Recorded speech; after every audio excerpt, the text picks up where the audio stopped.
All right then. Good afternoon, distinguished guests, speakers, and everyone. I'm also extending this good afternoon to good mornings and good evening to those of you who are joining us online from the rest of the world. And thank you very much for joining us on the WebEx Live, also from the NAC 2022 website, as well as the NSTDA Facebook page. I'm live from the National Science and Technology Development Agency here in Thailand.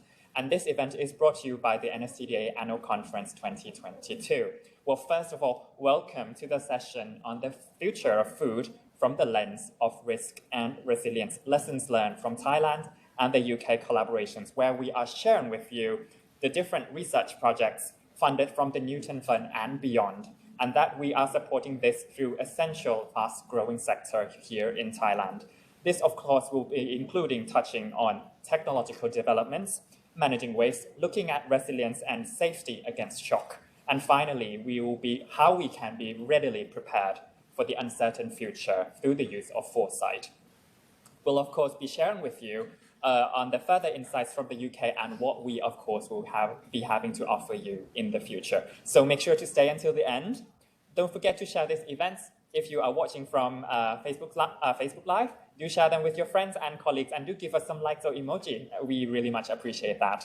If you also have any comments or feedbacks or questions you want to submit, then please feel free to submit them in the platform that you're joining from. We'll be taking the questions and we'll be asking the speakers specifically at the end of their own presentations and afterwards. Now, we've got 2.5 hours, I believe, for this session, and there are several people lining up here for the presentations. So I'll be starting off first, officially starting with the keynote speaker for today, which we are having the Science and Innovation Regional Director for Southeast Asia from the Foreign Commonwealth and Development Office, or the FCDO. So this is Ms. Eleanor Buxton. Eleanor, unfortunately, is not able to be here with us in person today, so we'll be hearing from her from a recording instead. So I'm passing this over to our tech team for the video recording play. Over to you, tech team.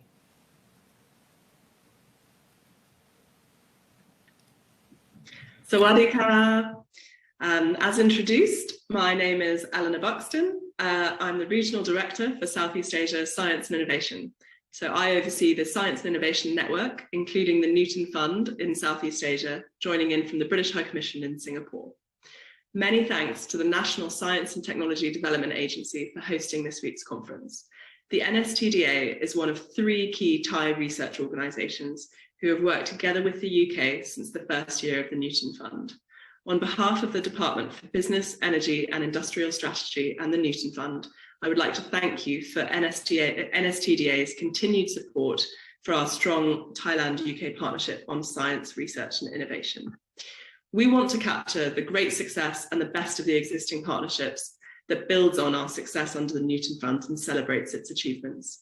This means being able to showcase some of the achievements and outcomes of the Newton Fund since its start in 2014, celebrating researchers, in-country teams and partner organisations and their efforts over the years to make the funds a success, and sharing knowledge and building capacity, including from our other 17 partner countries.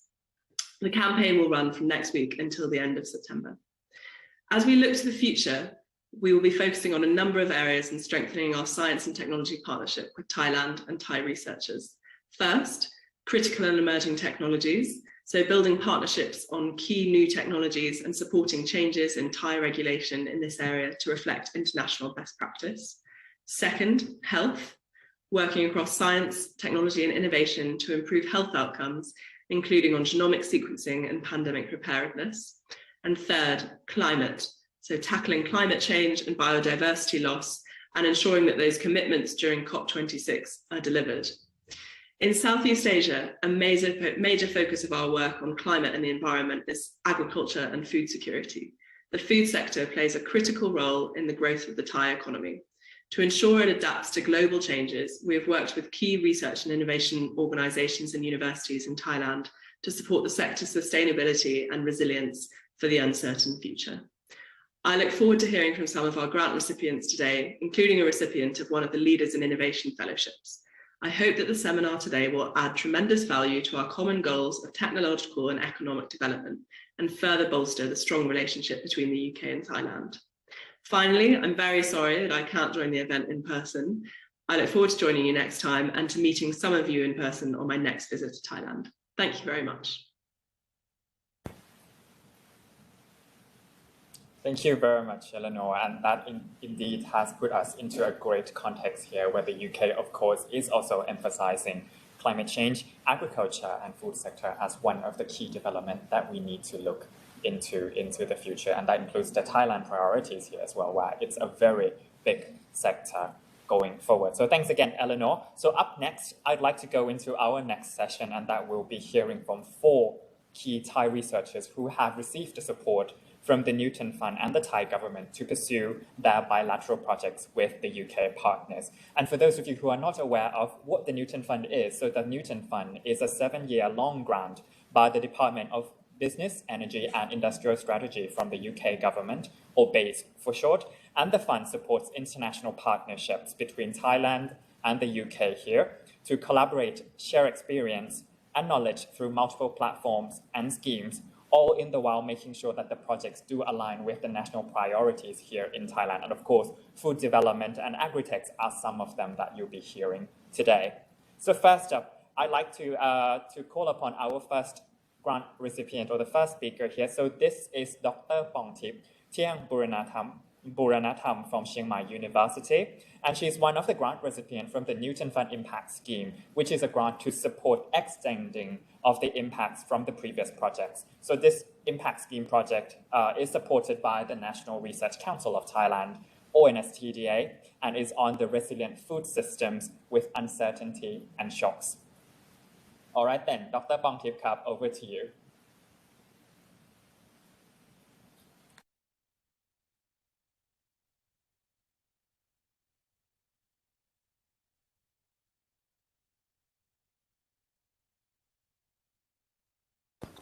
Dr. Pongtip, you're on mute.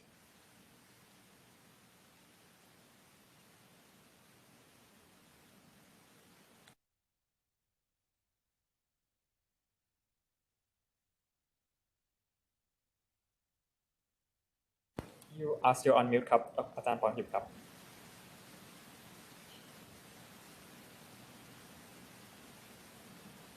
Okay, does this work now? Yes, I can hear you well. Thank you very much. Thank you. Okay, let's start again. I'm representing the project Reimagining Food System Coping with Uncertainty and Shocks, or we call it short as Refocus, trying to refocus our attention to what is actually a food system and how we can make it more resilient or coping better with different kind of risk in Thailand. And it is an honor for us to receive Newton Fund and also in collaboration with NRCT so that we can transfer some knowledge from the UK and actually trying to implement it in Thailand. The first part of this project, I was asked to give a project introduction and also the problem statement. We started off with this picture from our previous project based on the problem of air pollution in the north of Thailand, as you may heard before. We are trying to apply the approach of system dynamic to air pollution problem in north of Thailand, which has become a realization that is not we cannot single out air pollution problem from the food system, because the root cause of air pollution is the burning of agricultural waste and also clearing up of the land for animal feed products. So that we have to look into the food system as a whole system related to air pollution as well, not just one problem. So that's where we have started our project with our partner in York University. And when we try to look at food system as a system of activity, not food as something that we enjoy for breakfast, lunch, and dinner 3 times a day, but actually as a system, a combination of different elements within the system, it is a bit more unusual than what we normally think about food, so that we have been struggling to try to impose the idea of food as a system rather than food as a dish of delicious things that we can eat, but as a whole thing. So that from our previous project on the institutional link, we work on different elements and drivers that's created environmental drivers, especially the air pollution problems. And then we realized that we have to actually look into the food system activities. And from that project, we realized that not a lot of people understand food as a system or as a combination of elements, but they view food as something they simply eat and enjoy. So that we came up with a second project. We asked Newton Fund if we can encourage people to see food as a system and trying to find ways to strengthen it through different drivers and reducing the impact. So this is where we came in. This is our problem statement for the project. So from the first project, the co-producing knowledge and environmental solution, which is an institutional link partnership project, our project focused on Medzam district, where they had a lot of open burning for agricultural waste for animal feed products. Then we realized that what was the kind of supply chain for creating food in Medzam and how it has changes over the year. So through that process, we adapted it to the tools that we are talking right now. We're trying to co-develop, test, and apply this tool in a participatory diagnostic and dialogue of food system fragility and resilience, trying to identify components of food system from natural resources, infrastructure, technology, institution, and also actors, and assessing its fragility and criticality for failure, resilience as a self-assessment and dialogue tools. So we came up with something. So I will go on to explain a little bit more of what our project specifically do. First, we test and refine the tools. From the previous project, we had a 2-day workshops with experts on food system from around the world, from the UK, from Australia, and also from Thailand as well. Then we sort of prepared some materials and also the sequence of the workshop of what are the key ideas that we would like people to know, or what are the key elements of the food system that they should know in order to be able to identify the weakness in the food system and how to actually improve it. So we prepared the material for the diagnosis and dialogue tools, and also support trainings with our partners as well. We document the lessons learned through video, policy brief, and peer review paper. And we are trying to disseminate these tools by using a web-based tool, which is under development at the moment. So this is where we have started with offline workshops, lots of post-its and tables and discussion about food system. And then when we started out the project, when we were writing the proposal, we thought we could do it in a similar manner offline, in a room where people can concentrate. We can look at their facial expressions. But when COVID-19 came also, we realized that we could not do it in the same manner. So we adapted our tools to become a web-based tools. So it will be an online tools with a combination of Zoom and also Miro tools. So we also try to do a hybrid workshop between offline, online, using Miro. So we use a Miro as our tools. We ask the participants, or what do you think of your food system, different kind of who are involved in different components of the food system, what are the weaknesses and the potential impacts. So we conducted about 3 hybrid workshops and also some purely online workshops as well to test this tool. So we have been talking to people. We adjusted our templates many different times according to how people perceived and understand different questions and how we explain to them. So people are listening and they realize that food is not just food anymore. Food is just the tip of the iceberg, and there's actually a lot more to it than it has been or how they had understood it. So we did 3 hybrid workshops, and now we are quite confident with the templates and the sequencing of the workshop, making sure that people start from drawing their own food system, how they understood their food system, what are the impacts, and also the stakeholders involved, and also identifying the weakness. And then we were able to ask the participants to discuss about different elements of resilience, such as diversity. Do they think they have enough diversity in their food production? Do they have enough diversity in food logistics? Is there any difficulties in getting food if one producers is not available and similar things, and asking them to give the scores, then they are able to identify the points where individual can take actions or the points where collective actions is needed in the food system. So these are the sort of things that we do. So we have different boards, and then we ask them to answers to different questions. We had 4 boards. Number 1 is food system mapping exercise. Number 2 is identify potential weakness. And number 3, what are the potential impacts and where it has stemmed from, these weaknesses. And also lastly, we ask them to do a self-assessment scorecard. What do they think about their own food system against the characteristic of resilience? So the outcome of the workshops and what we learned is that knowing food is not the same as knowing food system. There are gaps exist in understanding food as a system, as I mentioned before.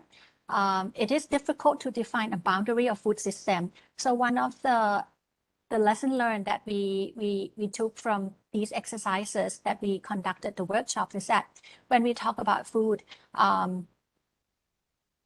we can go to Italy for that, or we could go to Japan for that. If you think about sushi, or if you think about spaghetti, or you could think about fish and chips in the UK, but in Thailand, we could think like different kind of dishes from the north, from the south. So when we talk about food, trying to define the boundaries, we ask the participant to focus only on one type of food so that it can scope down the boundary of where that food came from. For example, we did one of the food system for eggs, for example. So that's quite simple. So the participant focus on where the eggs come from and where do they buy their eggs and who produce the eggs, for example, or rice. Different people may have different sources of rice. Some may order it directly from the farmers. Some buy it from the supermarket. And we discuss with the participants based on those. And one problem that we also face is that the stakeholders in the workshops tend to focus on the familiar issues and the general problems that they have with their own food system. They do not like to think out of the box. So one of the advantage of it being a dialogue tool is that the facilitator or the person who leads the meeting can introduce them to different kind of examples. We were very fortunate to have been partnered with University of York, who has extensive work on food system, and they were able to introduce different examples from the UK. For example, the example of COVID-19, when there were loss of, when the truck drivers was down with COVID, and a lot of them were off work for that. So there was no food delivered to the supermarket. Or an example of the fertilizer industry is not producing carbon dioxide gas to be filled with the meat packaging because the oil price has gone up and it was not economical to keep producing fertilizer. So we were able to introduce out of the box issues to the participants and the stakeholders so that they can think of, oh, if this happened, that might happen, instead of, oh, this had happened and that had happened. So these are the kind of things that we learned, and then we will include those in our tools as well. And also we learned that the scale and the scope and the complex of interdependence of the system cannot be identified. It illustrates how far beyond our own control our food system is. Some of the issues we cannot control, such as the exporting or importing quota of different kind of food, for example, or the policies on the source of food, for example. These are some of the things that might be on our control, but we try to focus the participants on some of the actions that they could take as well. So for the bigger outcome of this project might be, we are working with potential agencies such as Chiang Mai Provincial Administrative Organization. They are responsible for the local policy direction, so that we ask them to think about food, where food was coming from in Chiang Mai, and how they can guide policies for the food production and how to make Chiang Mai more food more sustainable, because a lot of food in Chiang Mai is exported, but at the same time, a lot of them has been importing to Chiang Mai as well. And we also work with local municipality, Mae Hiep municipality, quite closely to test the tools in the local area, and asking Mae Hiep municipality to initiate a pilot site for local organic vegetables, and producing organic compost from the leaves and small branches that was collected in the area, and also to support those who have lost their job due to COVID pandemic. And Mae Hiep municipality is starting to guide their own food policy as well. So that's another partnership that came up. And also we've been working closely with the Thai City Farm Network to expand sustainable food system. And there will be some of the people who adopted our tools as well. So these are some of the local partners that we already established a network with. Other project benefits to maybe the community, the society, and the public, so that they have better understanding of the food system to increase their own food security, improve the well-being and the quality of life, including creating sustainability and sustainable food production for the community, and prepared for future climate crisis. Economics, in terms of understanding the vulnerability of food system and identify commercial opportunity for the public sector or community enterprises. And in terms of policy aspect, to reduce vulnerability of food system in Thailand, to make Thai food system more resilient to uncertainties and strengthening the food supply chains. It also links with policies in many sectors, including agriculture, logistic, food industry, and food services as well. Pricing and retail mechanism of food in commercial food safety and nutrition value, so that public can have better information and better informed about their own food as well. Academic, we are developing online tools, which will launch the website around May, because we need to refine and finish our tools first before we launch it in a web-based form. And research summary videos and also academic paper is preparing for publication. So this is what we do and what we have done. And I'm not sure if there's enough time for Q&A, but if you would like to get more information, you can contact us with this email address. Thank you. All right, thank you very much, Kapajan Pongtip. So I do have a few questions, if I may. So we do have a little bit of time for some Q&A. So let me just ask you quickly. So the project itself is pretty much looking at food system as a whole. And this, I understand this involves those being coming from Chiang Mai, if I understand correctly. Is that right? Yes. So in this case, so just going back in terms of people being involved, I myself included, what's the action that I should take then to help, making sure that the systems also develop to be more resilient? Okay. For example, when we talk about, if I go back to one of the workshops, some of the examples that came up through the discussion with our participants is that we talk about eggs. Kun Bang, do you know where you buy your eggs? Or is someone else doing the shopping for you? Supermarkets? Okay, supermarkets. Do you know if the eggs came from a free-range eggs? Is it organic eggs, or is it just egg? Do you know the difference between these kind of eggs? Well, I would assume you would need them to look at the food packaging and believe what the packaging says. That's what I do. So let's say, for example, I buy free-range egg, and I'm trusting basically what the labeling says, but that's it. Yes, I think that's one of the first steps, that you are informed and you are interested in the information of where the source of food was coming from. So you have already taken the food steps in the food system. You are encouraging at least the producers that concerns about animal welfare and also the environment. So you have already taken a lot the first step. We have different age groups of our participants, and we are analyzing them as well. For people aged below 30, like the almost graduate or newly graduate people, these younger group, like in their early 20s, for example, they are more concerned about how much food costs and where it is more convenient. They do not interested in buying organic or free-range eggs. It is more important for them to get easy access, to make sure it's quick, it's fast, and it's not expensive. But if we look into people whose age about like in their 30s, 40s, they are more interested in the quality of food, how it was produced, and the quality of what they are actually eating, because they are more concerned about their own health and the health of the environment. So different group of people have different perspective, and we will try to inform people based on our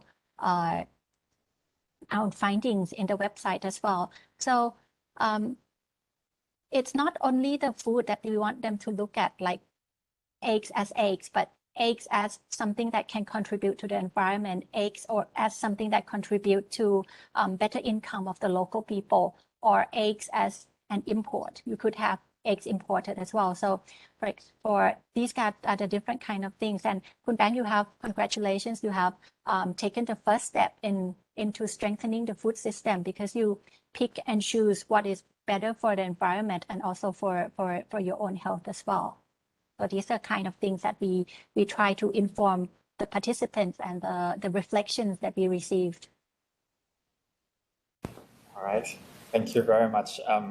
I do completely agree with you, and just to reflect your words, an egg is not just an egg, and food, knowing just the food is not basically the same as knowing the food systems itself, and it's very, very complex, which I think we'll be hearing further into the next speakers as well about the complexity of food, the developments, and what's going on in Thailand and in the UK. So thank you very much, Ajahn Pongtip. Maybe just a quick reminder for all of you who are joining, or audiences joining online, the tool that Dr. Pongtip was mentioning. So this, I believe, will be launched later in May this year. So very much looking forward to how this outcome of the projects will be presented for the public to see. So thank you very much, Ajahn Pongtip, on your presentation here. All right then. Let's move on to our next speaker. So up next, we are hearing from Dr. Tantawan Pirak from Kasetsart University, and she's a grant recipient from the Newton Fund Institutional Links delivered by the British Council. And so the aim of the Institutional Links program, unlike the Impact Scheme previously, so IL or Institutional Link aims to support academic partnerships and non-academic partnerships between different institutions in Thailand and in the UK. So Dr. Tantawan project is supported by the Office of the Permanent Secretary, Ministry of Education, Science, Research and Innovation. And the work is on Biorefinery approach to valorising Thai seafood processing industry byproducts. Ajahn Tantawan, if you are ready, I'll pass over to you. Thank you very much, Bang, for a very great introduction. Good afternoon, distinguished guests. It is my great pleasure to share my research today. Thanks for British Council and NASA for inviting me to join this event. Let me share my screen. Today, I would like to share my research in collaboration with the Harvard University in Edinburgh. The research is about the biorefinery approach to valorising Thai seafood processing industry byproducts. This project is collaborate with Professor Stephen Houston and Professor Derek Stewart from Harvard University. The research background is started long times ago because I received 2 Newton grants, travel grants, in 2016 and 2018 to make a collaboration with the UK experts. And that's the beginning of our collaboration. And next, we received another grant from GCRF. And it is a small grant under Harvard University. And then we do the PhD exchange under the RRITRF grant. And we still collaborate together in the area of waste and byproducts utilization. And why we're interested in this sector? It's because of Thai seafood production and export is quite huge. And The Thai seafood industry is the third largest in the world. It accounts around 2% of Thai GDP. It also employ a lot of workers and also export to earn a lot of money to Thailand. With a lot of seafood production, 700 factories, it generates a lot of byproducts, around 1 million tons a year. So with this problem, it might affect to the environment and it has very low value. The byproduct annually is 50% of the seafood, as the shell, head, tail, skin, gut, fin, and friends. All of these byproducts also contain high value compounds that we can go for biorefinery process and then turn it to be high value compounds. So to find the higher value, it is an option of the processing this waste, not only be profitable, but it also improve the environmental sustainability of the industry also. So the collaborated partners under our research is between Kasetsat University and Harvard University. We also have government sector, which is the Department of Fisheries, and another 3 companies. The largest one, medium one, and the small one. This is the picture of Thai and the UK team. Here is Professor Stephen Euston. He ever been in Thailand for joining some presentation. And this is Professor Derek Stewart. They are quite nice and we work together as a team. For the large company, they produce a lot of aquaculture, including shrimp. So the waste that we collect from a large company, it is shrimp production waste, it is head and shells. And they have around 1.8 million kilograms a year, or around 5,000 to 6,000 kilograms a day. But from the medium-sized company, it is the ceramic production company. They have a lot of waste from ceramic production, including minced fish waste and also fish fat and some of fish water. For the fish minced, it contains around 2,000 to 2,500 kilograms a day, which is quite a lot. They do nothing with this. They sell as fish meals with a very low value. The shrimp shells also. This is what it looked like. This is the waste from the ceramic production. For another small-sized company, they produce fresh seafood production. So they have various kinds of waste, but not that much. So we collect, finally, we collect the shrimp shell and head and mix together with a large company waste.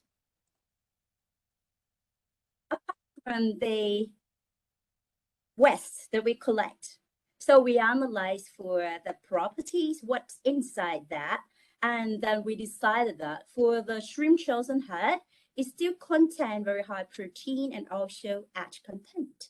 And we can use it as a raw material to produce of chitin, chitosan, and chito-oligosaccharide. And for fish minced meat, it contains very high protein and also high ash. For fish minced meat, we are go further to extract the protein out and also doing the protein hydrolysis, also extract some calcium out of this meat. For the fish fat, it also contains very high fat and it contains very high EPA and DHA also. At the end, we find that it's contains very high EPA and DHA. And we extract the fat out of this waste. For the fish wash water, we extract for protein. So with this waste, we try another in-depth analysis, try to take a look on the amino acid profile, fatty acid profile, mineral profile, what's inside, and then we decided to go further for extraction of some collagen, astaxanthin, protein hydrolysate and chitin and chitosan also. All of this, it changed from the seafood waste to the high value compounds. Received biorefinery process from this research. So the sustainable seafood production through the biorefinery process with the optimization and a light touch life cycle analysis was obtained from this research. So we changed from the objectives to the deliverables. We found that the composition of the Thai seafood waste is very interesting. And then we turned it into the database of Thai seafood composition, and I will show you later. And we also find the biorefinery process which is suitable for the waste that we collect from the industrial partners. We also try to optimize the process simulation and also do some life cycle analysis. Our deliverables are received. We do the stakeholder meeting. We got the biorefinery design with LCA. We also try to do the roadmap, which is the next step from our research. This is the database, what it looks like. And it is a database of the chemical compositions and some nutritional qualities of the seafood and byproducts. Let me show you a bit what this looks like. This is the website here. It can change from English to Thai if you prefer. Now I select the English one. You can click, this is the homepage, and this is about the project. If you're interested in some project summaries, it here and the further details. And also if you want to take a look at the composition of fish, you can click on fish and it will show up type of the fish. You can also do the search of the type of the fish that you're interested in. It contains a lot of type of fish, and also you can take a look various kind of the composition here, and at the end of the column it is a source. In this database, some of them are from our research, and we're gathering a lot of information from the published one in this database. So if you're interested into the research here, you can click to the source. It will link you to the full manuscript that published this information. And this is what the database looked like. Moreover, we are also try to do a survey of the Thai industry, seafood industry, technology readiness using the online questionnaire, because we know that it's quite new to the industrial sector about the biorefinery process. We want to understand what they understand about the biorefinery, what do they need, and what we can help. So after we do a survey, the important issue are arising, like investment, how much the cost of the biorefinery, how can we go for a pilot scale and also commercial scale. And the very important problem is the waste collection process, because it's easy to spoil. And they do need the knowledge and the expertise from the university. So with this survey, we do a lot of activities to meeting up with the stakeholders, Thai and UK PI meetings, and also all stakeholder meeting. We do it every month. And we have upcoming event on May 14 to 16. Please save the date if you're interested. And it is the workshop that we will organize with the UK experts and with the industrial partner on the roadmap of biorefinery for sustainable seafood production in Thailand. We will organize via the Zoom online platform. If you're interested in, you can also send an email to tell me that you're interested in, and I will then send you the link during that event.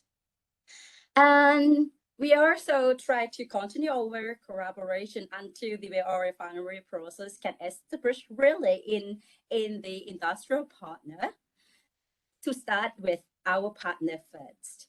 And moreover, I also contact the EECI pilot plant, biorefinery pilot plant of NAFTA. And it is very interesting because in that place, it will have a lot of facilities that we can go for the pilot plant. And in the future, I will keep collaborating with the EECI biorefinery pilot plant for continue our collaboration and to serve the BCG economy to Thailand. So this is all that I've done and that we have done in our research institutional link. And thank you very much for your attention and the questions, and it's very welcome. Thank you. Okay, thank you very much, ครับอาจารย์ Tantawan. So we've been hearing about the food systems and the community engagement from the previous projects. Now we're looking at a different side of the coin. We're looking at the industrial engagement and how you can actually exploit such ways. So going back to the theme of the conference itself, BCG, you're looking to valorize, improving the value and making sure the waste actually have more values and more benefits to the economy. So thank you very much, ครับอาจารย์ Tai, for this. I do have some questions here for you as well.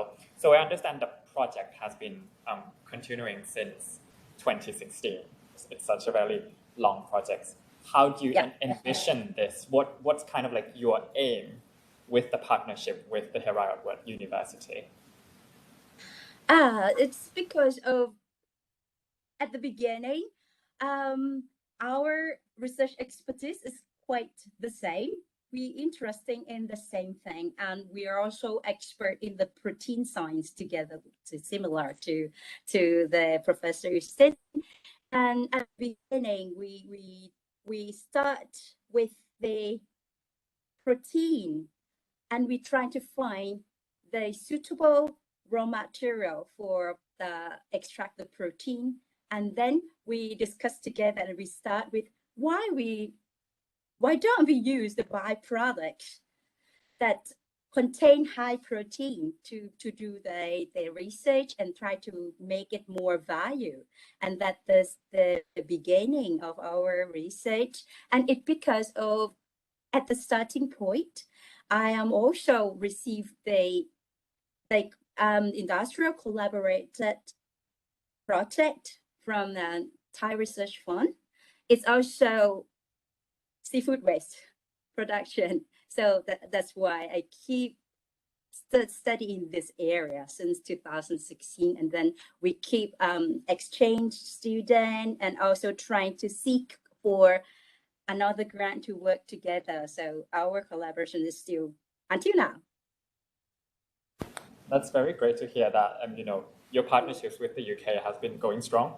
So yes. And I do wish you the best of luck with your collaborations with the UK once again. Another question, if I may. So could you please share with me briefly? So you've definitely mentioned about the upcoming projects under your on the 14th to 16th of May. Could you please share with me a little bit more briefly about what's the session is fully all about? Just curious. Okay. The truth is, we received the optimal biorefinery process for some seafood waste that we collect from industrial partners. So we will share, because we want it to be an open innovation platform. We will share the biorefinery process. We will share about the database, and we want to listen from the industry. What did they think about the biorefinery to collect more information? The truth is we try to write down some roadmap, but it's not that strong. So we need more information. So that's why during the workshop, we still need to asking some questions, get some information from industry, and also to provide them what we will going on. What is the solution for an industry if they want to go for a seafood biorefinery process? We will tell them what to do. I see. So it's basically it's also a session where industry, if they're interested, they can actually input their own opinions into the upcoming roadmap. So they'll get involved in the session then. So thank you very much on this. One final question. So here I do want to look at the tech side of things. So you've mentioned your work on the seafood waste products. Are there opportunities to expand this to other waste products? For example, I don't know, poultry, swine, for example. Would that be feasible in the future? The truth is, yes, it can expand to another waste, especially the waste that contain high protein, which is quite the same process. Some of the preliminaries said that it might be different, but with a similar biorefinery process, we can change some parameters to suggest them what to do. Yes, it can. Okay. Again, very promising outcomes here, and I wish you the best of luck with your future. Hopefully, we'll get to see more, different kinds of products coming out from waste, supporting the circular economy. So, thank you very much, ครับอาจารย์ Tantawan. Thank you for very your much. presentation. ขอบคุณมากครับ. So, all right then. Up next, I'd like to call upon our third speaker, the grant recipient. So, we will be having Dr. Nathakan Soikapkeo from Mae Fah Luang University, also another grant recipient for the Institutional Links Program delivered by the British Council and in support by the Office of the Permanent Secretary, Ministry of Higher Education, Science, Research and Innovation. The project Dr. Nathakan has done is on waste to wealth and tackling the agricultural waste in Thailand to make a fully recyclable packaging. อาจารย์ครับ อาจารย์ Nathakan, if you are ready, I'll pass over to you. Khun Bang, thank you for the introduction. And now let me share my slide. Okay, good afternoon. Today I'm very pleased that I have the chance to share about our joint project between Mae Fah Luang University and Queen Mary University of London. Leading researcher is myself, Nathakan Soikapkeo, and Dr. Han Sang at Queen Mary. The aim of this project, the first aim, we try to tackle the major problem in Thailand, in this region, and actually in worldwide, this problem. Because this plastic waste is problem everywhere. And sadly, from the report, we heard that 50 to 60% of this plastic waste going into the ocean, yet mainly plastic packaging, of course, and it comes from 5 Asian countries mainly, include Thailand. With this problem of Thailand, we also have another major problem about agricultural waste, because each year our country produced tremendous amount of unutilized agricultural waste. As Pongtip also mentioned, because no way, I mean, to do with it, farmer decide to burn it together. And then nothing come out of it, of course. But right now, like in Chiang Rai, we suffer this long-lasting haze of PM 2.5. And now I'm going outside. The air outdoor is not safe for my lung anymore. So this brought us together to talk about how can we get rid of these 2 major problems at the same time. So then we came up with the idea of why not we try to turn this unutilized agricultural waste, transform them into sustainable packaging or other material. So then we can solve this air pollution from agricultural waste burning and plastic waste problem simultaneously.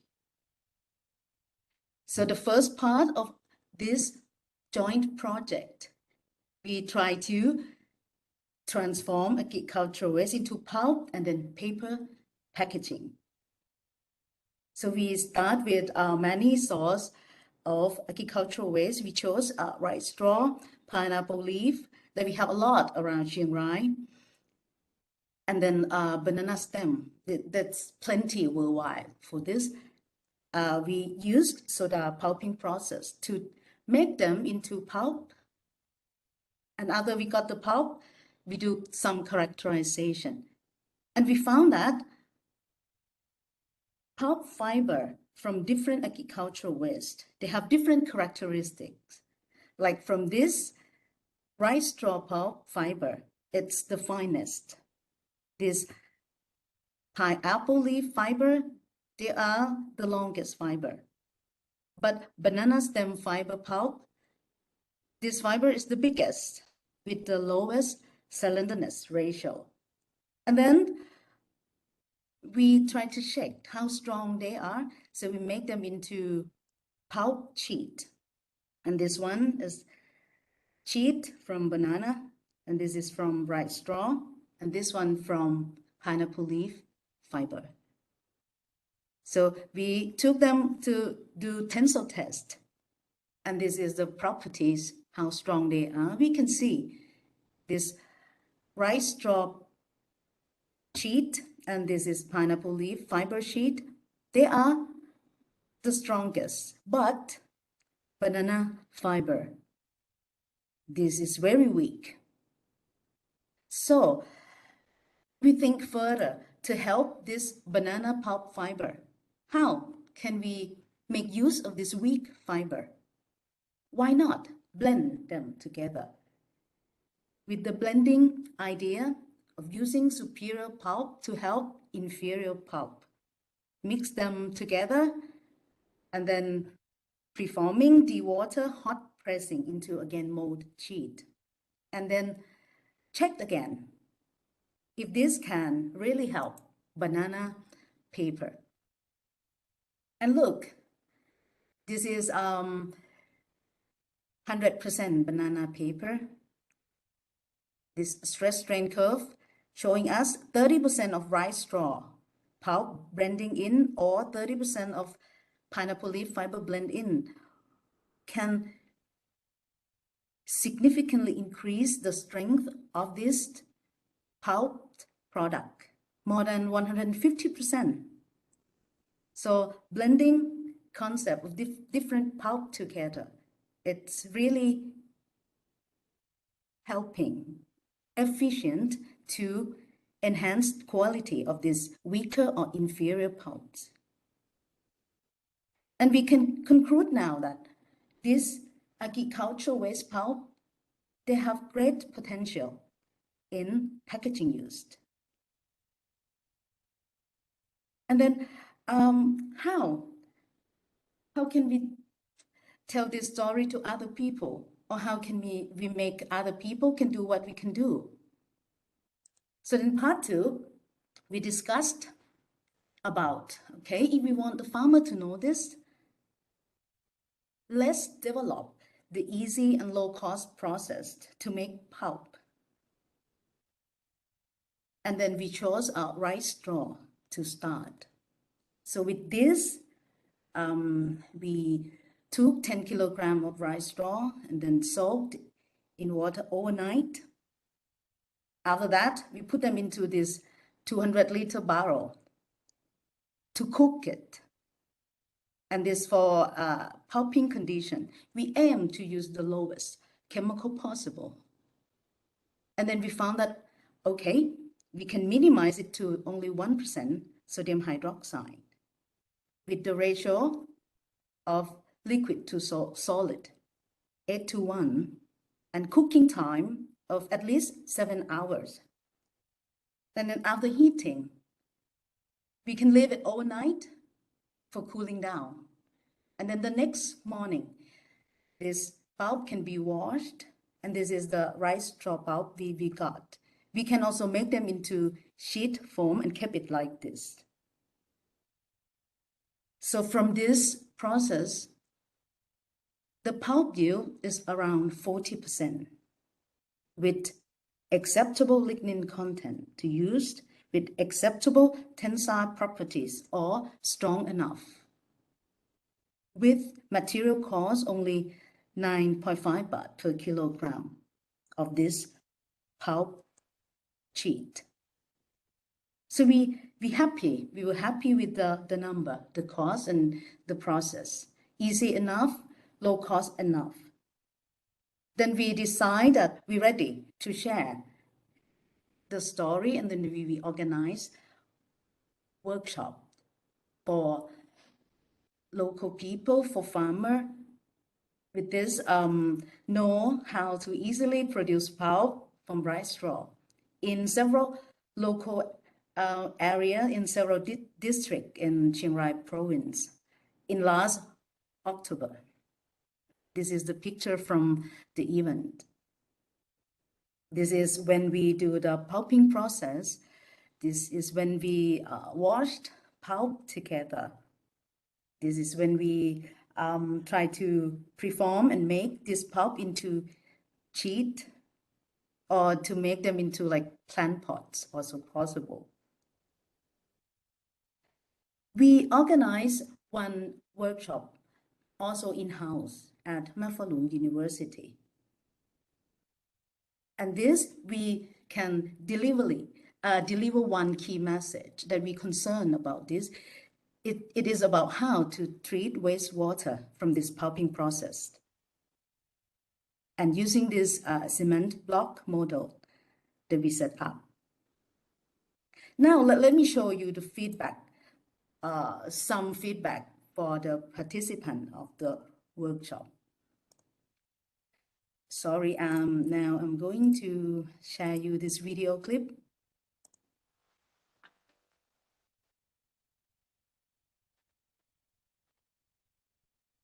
แต่ว่ามันเป็นการดีเพราะว่ามันเป็นความรู้ใหม่ๆซึ่งความรู้นี้เขาจะไม่ได้รับจากใครไงหนึ่งเราลดการเผาสองเราสามารถเอาฟางข้าวตัวนี้มาทำประโยชน์ได้คือเราอยากได้ความรู้เนาะเรื่องของการแปรรูปเยื่อกระดาษจากฟางข้าวนะคะก็คิดว่ามันน่าจะเพิ่มมูลค่าสิ่งที่เราเหลือใช้พอดีมันเห็นเกี่ยวกับฟางข้าวแล้วเราก็มีฟางข้าวเยอะถ้าเอามาทำอย่างอื่นน่าจะได้มูลค่าสนใจในส่วนที่เป็นเรื่องใหม่ๆเกี่ยวกับเกษตร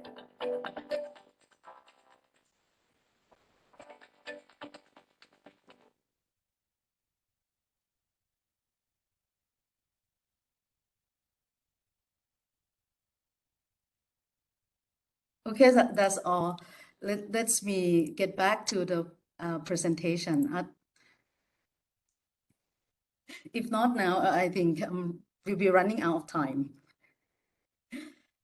Okay, after this workshop to make pulp, rice straw pulp. So we got a lot of rice straw pulp with us. Again, now we come back and then having a meeting and then talk. So what we do next with this rice straw pulp? Okay, why not? We're trying to make some new product, a new prototype of it.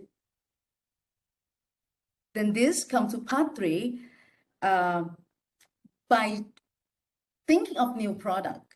So we don't know how to start. So we try to look for a new partner. We search for new collaboration, and then we found this local company in Chiang Mai. So brand Wasu. So this eco insulation and decorative materials from rice straw and coffee husk.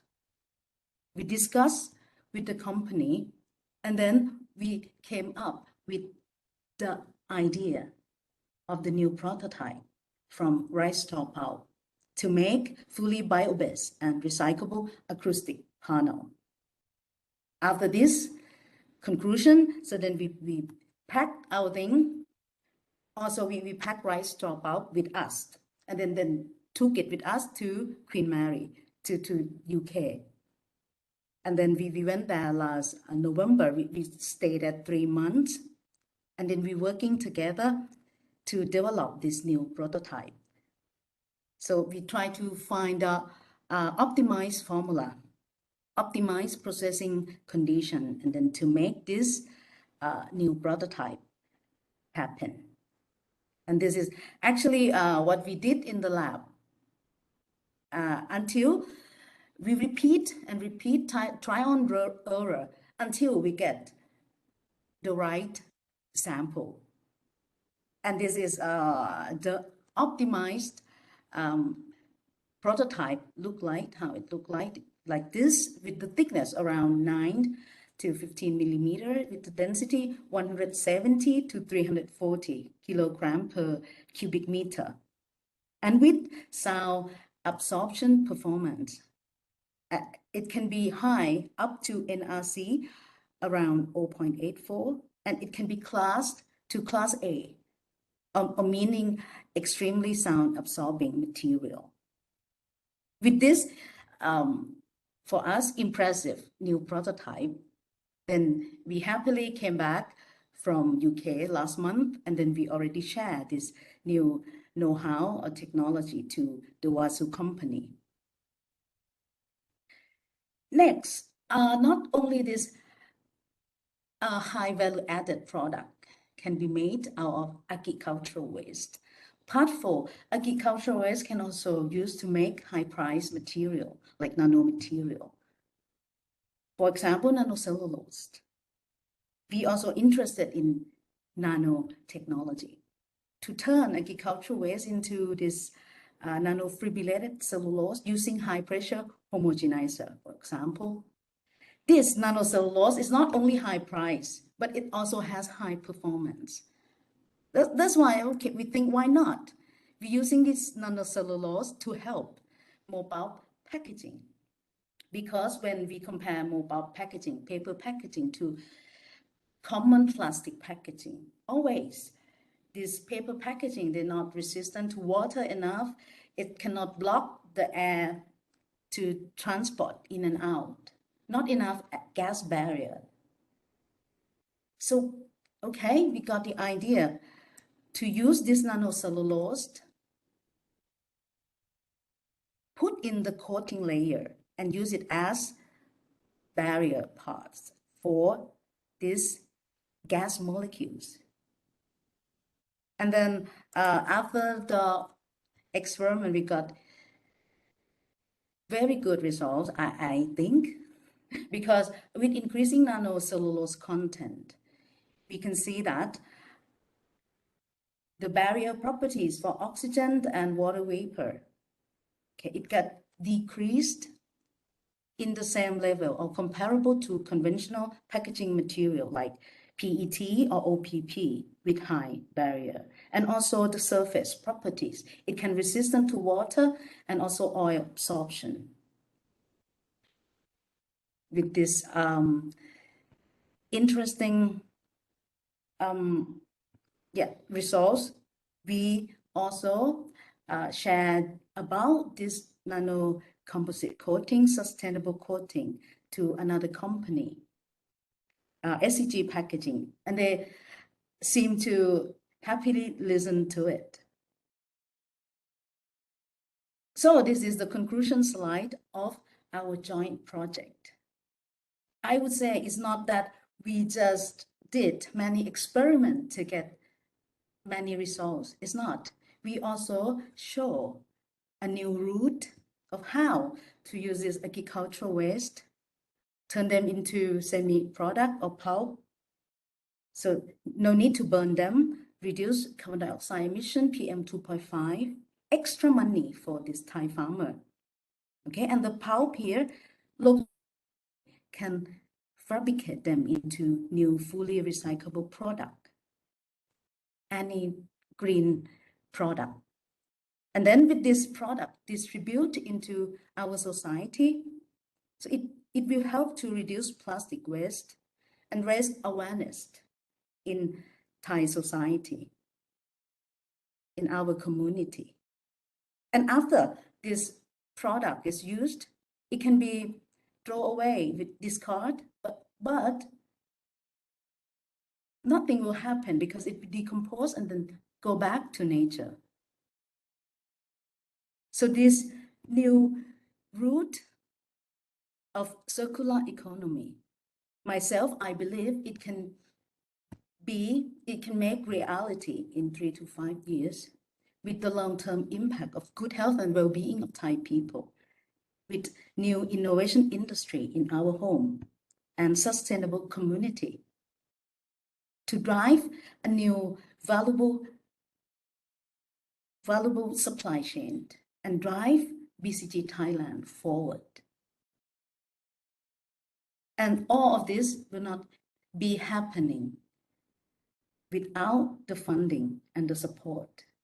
So I appreciate very much the Newton Fund from British Council and SPOW, and also our industrial partner, SCGP and Vasu Company. Last but not least, my team, my colleague, my students, and my research assistant. So thank you all very much for listening. Thank you very much, Kapajankan. It's, how should I say, it's unbelievable, because the project itself, and I'm not just mentioning this to your projects, but also the other two projects that presented earlier as well. You all have just got the grant. How long was it? It's only been a year.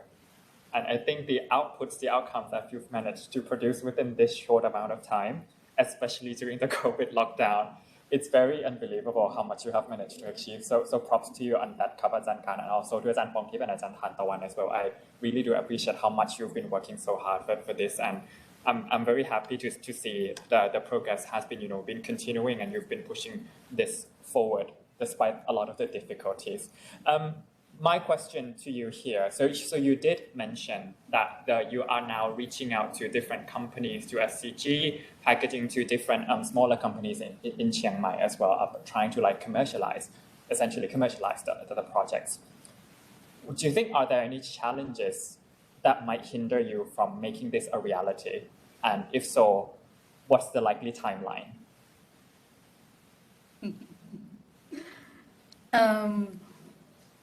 Okay, thank you for the question, because actually it is what we are facing, the challenge. Because I'm struggling how to make it into reality right now. With the small company, the problem is the money, the investment. With the big company, again, is the problem about negotiation, how we going to do this, how we can push this forward and make everybody happy. So I think I'm still in learning process how to push this into reality. Bang. Okay. Sure. I mean, we'll keep you in discussion if there's any related opportunities. But I do wish you the best of luck with going forward. And I mean, I don't know, there may be something that the UK could also contribute to on this occasion too, about how they commercialize their research, and it would be interesting to see how Queen Mary does this, and how Maphalum University also does this, and I'll be looking forward to hear more from your projects into the future. I'll try to discuss more with my partner, because they talk about spin-off company, they talk about startup, and they talk about how to work with the company. So it will be a great help from them, because they have much more experience than I have. Yeah, all right. It's great to hear. Well, wish you the best of luck, Kap. So thank you very much, Kapajankan, for your presentation. Unfortunately, because of the time, I will keep this to just one question for you. Right. So thank you, Kapajan. I will now move on to the next speaker. So may I please call upon our next speaker, please, Dr. Shanikan Wong Wiriyawong from King Mongkut University of Technology, Thonburi. And so Dr. Shanikan is a grant recipient under the Leaders in Innovation Fellowship, or LIF, that is delivered by the Royal Academy of Engineering in partnership with the NSTDA. And her work, Eat Lab, software for maximizing food products. Ajahn Shanikan, if you are ready, over to you. Thank you so much. I hope you see my screen now. Great. So mine could take on a slightly different flavor than the other talks. So bear with me on that. So Eat Lab, I built a startup company. It's called Eat Lab as a spin-off from university, KMUTT. So we built marketing tools for restaurants using AI. Just wanted to share a little bit about my journey, how I got started and where LIF was part of it. 2012, I graduated from MIT with a PhD and was pretty much influenced by the whole concept of exponential technology. And then actually in 2012, I started my first company called Matternet, which we built logistics network of drones that serve as roads for places without them. And then, I was offered a job at Harvard Medical School, but I decided to come back to Thailand and was working in the government post for a while. Didn't think that was my thing. So I left, and being a Thai scholar myself, I incurred about $1 million debt, which I paid off by trading, taking someone else's money to trade and make some money out of it. And then after that, I quit and to build my own startup, which is now Eat Lab. We were supported very early stage by LIF to learn about how to build companies. That's definitely something that I'm not that familiar with. I've been involved in like ideation phase and kind of like POC type of phase, but not like growing companies and learning about different landscapes. And of course, in different countries, is very, very, very different. Building companies in Thailand, I'm sure a lot of people can attest. Building startups in Thailand, a lot of people can probably attest to how difficult it might be in terms of talent. That's not one of them, but like resource very constrained. We don't have a whole lot of capital that went into seed stage companies. That's one of the big problems. If you guys want to solve, I could advise on many things like regarding that. So many companies die during that phase. Actually, I'm gonna talk a little bit about that too in the next slide. How we were walking through the valley of death a couple of times, and how we kind of survived them. Hopefully, still not out of it, still in it in a sense. We were supported by Singapore government, which was during a very crucial time when we weren't seeing any light at the end of the tunnel. LIF were kind of like at the very beginning where I was learning how to build companies, and they really contribute in part of like understanding how to do that. Singapore government kind of connect us to different industry partners so we can begin to experiment with our solutions like in ways that are more iterative.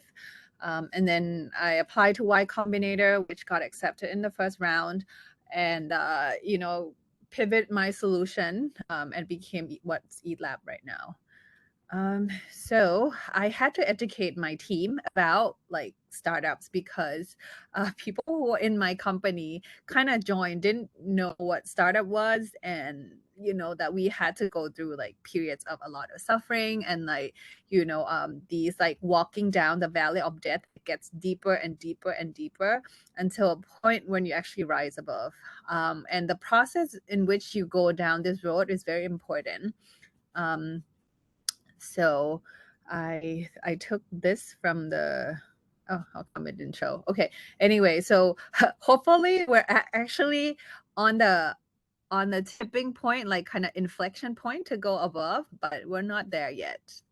The idea is that, yeah, I stop me if, in between I don't make any sense, but I'll just share one of the many things that I've learned was really how could we discover a new market. Discovering new market, it's like going from 0 to 1. So Peter Thiel wrote about that in his book, which I religiously follow, and ended up discovering this contrarian truth. So in his book, there was a thesis about, great companies were built upon discovering markets that didn't exist before. So I'm sure actually in Thailand, there's a lot of undiscovered market just because of the lack of efficiency in many things, which could be seen as a good thing. It's all like business opportunities. But restaurant owners or running restaurant business seems like something that's easy for Thai people to do. It's like we cook well, we have sources of raw materials that are very fresh, very cheap.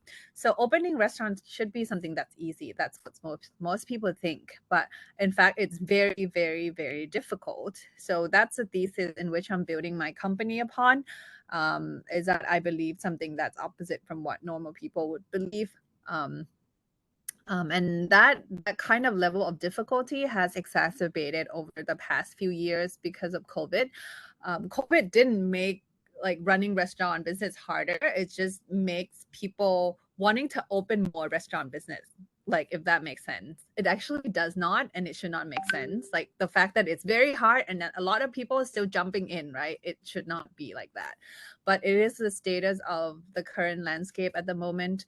We have 230% increase in number of restaurant establishment in the past 2 years in Thailand. And I'm sure that number is not that much different, like across the world. People were out of jobs, like open restaurants. They don't have to have a whole lot of capital to actually open their own restaurants. There's no infrastructure investment as much as like, your own kitchen and like, all the raw materials that you need to go into making the food. Competition is higher than ever. All these people know how to use online tools because they have to in order to survive. And the fact that they're running restaurant business on their own, they don't have a whole lot of time to deal with every kind of problems that may arise along the way, dealing with suppliers, doing the shopping, like making marketing campaigns, checking the stocks and everything. It's just like from a very large scale business, but condensed into like under a few people. So that's a problem that we're trying to solve. And a lot of people were really like looking for solutions. So this page actually grew 300% within the past 2 years. A lot of people were like influxing into like all these like ways to improve themselves so that they could become more efficient in the way that they work. But information is one thing, right? But actually implementing those information in the way that you work on a daily basis as part of the system, it's what's missing. And that's where EatLab comes in. So we are a marketer for restaurants using AI. We come up with strategy for restaurants. We place the marketing campaigns where it needs to be in order to activate the users. So anything from like not from awareness, but like if the customers are already in GrabFood and looking at that restaurant, from that point on, we maximize chances of conversion and increasing average check and frequency of coming back. So behind all of that, so actually statistical models that we run, like AI models that constantly learn how to do predictions and exploration better. That was like behind this was the gist of it. But we built into a software as a like an online platform, so customers can sign up, look for us, subscribe, and connect. Right now, we haven't done any marketing on our product. We're still a little bit under the radar, with a bit in a stealth mode. So in this process, like preparing to really launch together with our partner. And we've launched like many times, but this next launch will be a little bit different than the past. And it will be like full integration with POS, full integration with GrabFood and payment companies. So the kind of impacts that we deliver to our customers are that we help them save time. Typically, a typical restaurant owner, like small and medium size, they have to do everything, like from hiring to like purchasing to salary to pretty much everything. It's like running your own company, but you don't have a whole lot of tools. So if we kind of offload the work of marketer into this software, they don't have to do anything with it except for like checking their P&L, like how it's improving. And then eventually they realize like the fact that they don't have to put in a lot of work into this software, but that actually their revenue begins to grow. And we saw that over the past 9 months, our product has been launched for 12 months. The past 9 months, we see a lot of revenue growth in our customers' daily revenue. So on average, it's actually 75%, but median of 37%. It might surprise you that no one has done it before. Kind of surprised me too.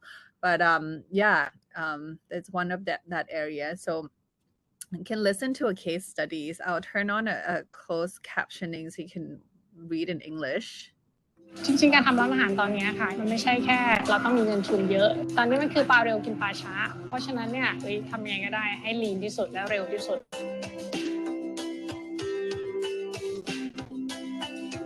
ชื่อต้องปวรรัตนสารสินนะคะปัจจุบันทำอยู่ที่ Banana Leaf ค่ะเป็นร้านอาหารไทยปัจจุบันตอนนี้มี4สาขาค่ะเราเปิดมากว่า27ปีแล้วอะค่ะจะเน้นเป็นอาหารไทยที่สำหรับ Family อะค่ะจริงๆการทำร้านอาหารนี่ปัญหาเยอะแยะมากๆไม่ว่าจะเป็นปัญหาเรื่องคนคุณภาพมาตรฐานต่างๆส่วนใหญ่ล้วนจะเป็นปัญหาจุกจิกแต่โควิดที่ผ่านมาเนี่ยเป็นการเจอปัญหาที่ใหญ่มากตอนแรกไม่รู้ว่าตอนที่ห้างปิดเราจะเจออะไรบ้างแล้วเราจะขายของยังไงเราผ่านมาได้โดยการที่เราปรับใหม่ทั้งหมดเราปรับวิธีการเราปรับโปรดักต์เราปรับพนักงานว่าตอนนี้ลูกค้าเข้ามาไม่ได้เราต้องไปออกไปหาลูกค้าซึ่งเราก็มีการเพิ่มโปรดักต์เช่น ready to cook ขึ้นมาหรือว่าส่งเสริมในแง่ของทำโปรโมชั่น delivery มากขึ้น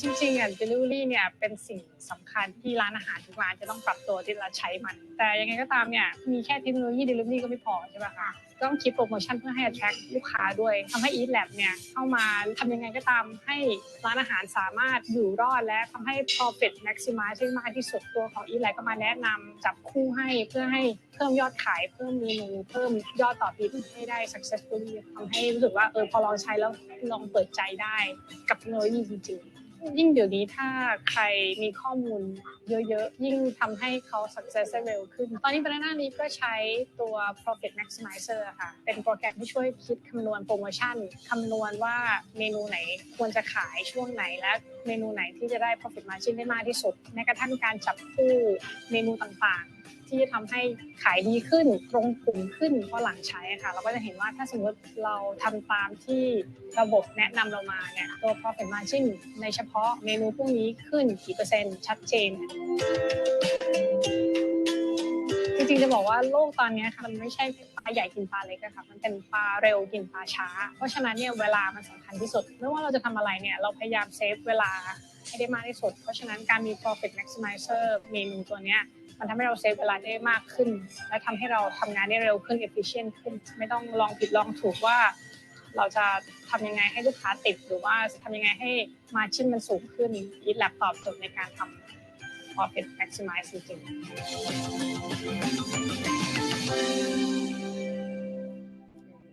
So that's kind of the one of our customers who ended up being an investor into the company. But as a disclaimer, this video was recorded before she had expressed her interest in investing into Eat Lab. So we are actually a Series A company. I just closed a round of about $2 million US just last month, and based on the traction that we had so far. So this is an example of what we did, with data to help improve restaurant revenue. They actually didn't join us because they wanted to increase their revenue. It's just like they need help. They need people to actually offload some of the work. But because we begin to saw a lot of uptake in their revenue, we decided to change our business model. Instead of like charging a subscription fee, now we actually take a cut of their revenue. So, the companies that are also benefiting greatly. We begin to see things like 2 to 6x of revenue that went up.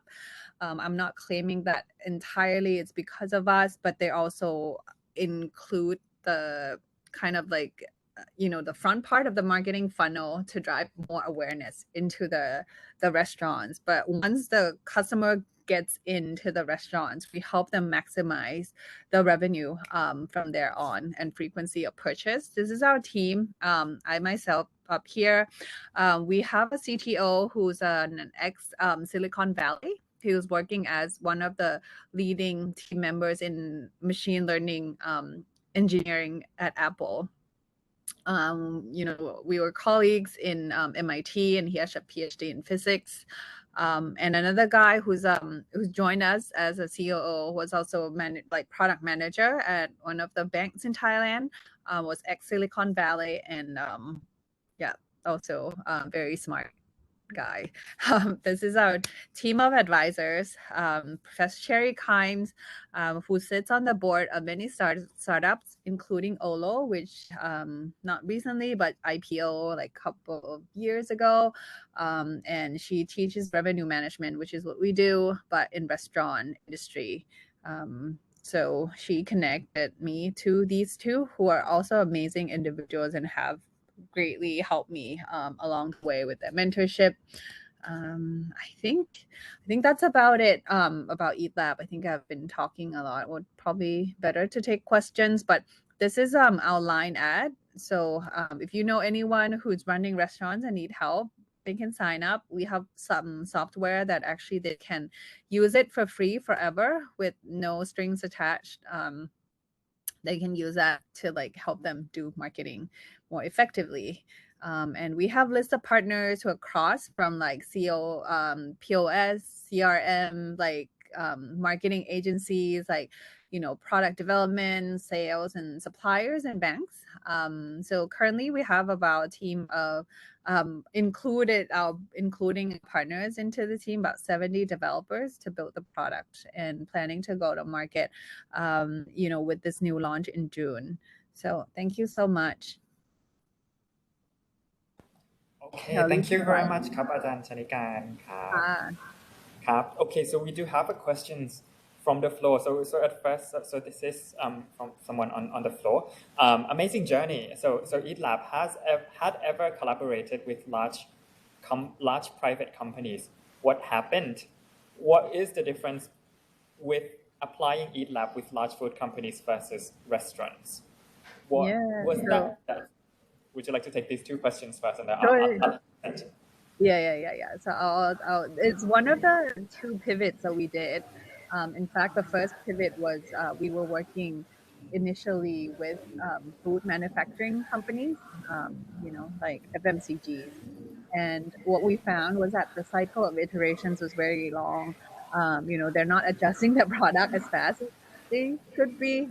So, you know, for us to be in that cycle and running enterprise sales definitely won't scale to the way that it has, you know, to its full potential. So, and of course that showed in the lack of sales that came through Eat Lab.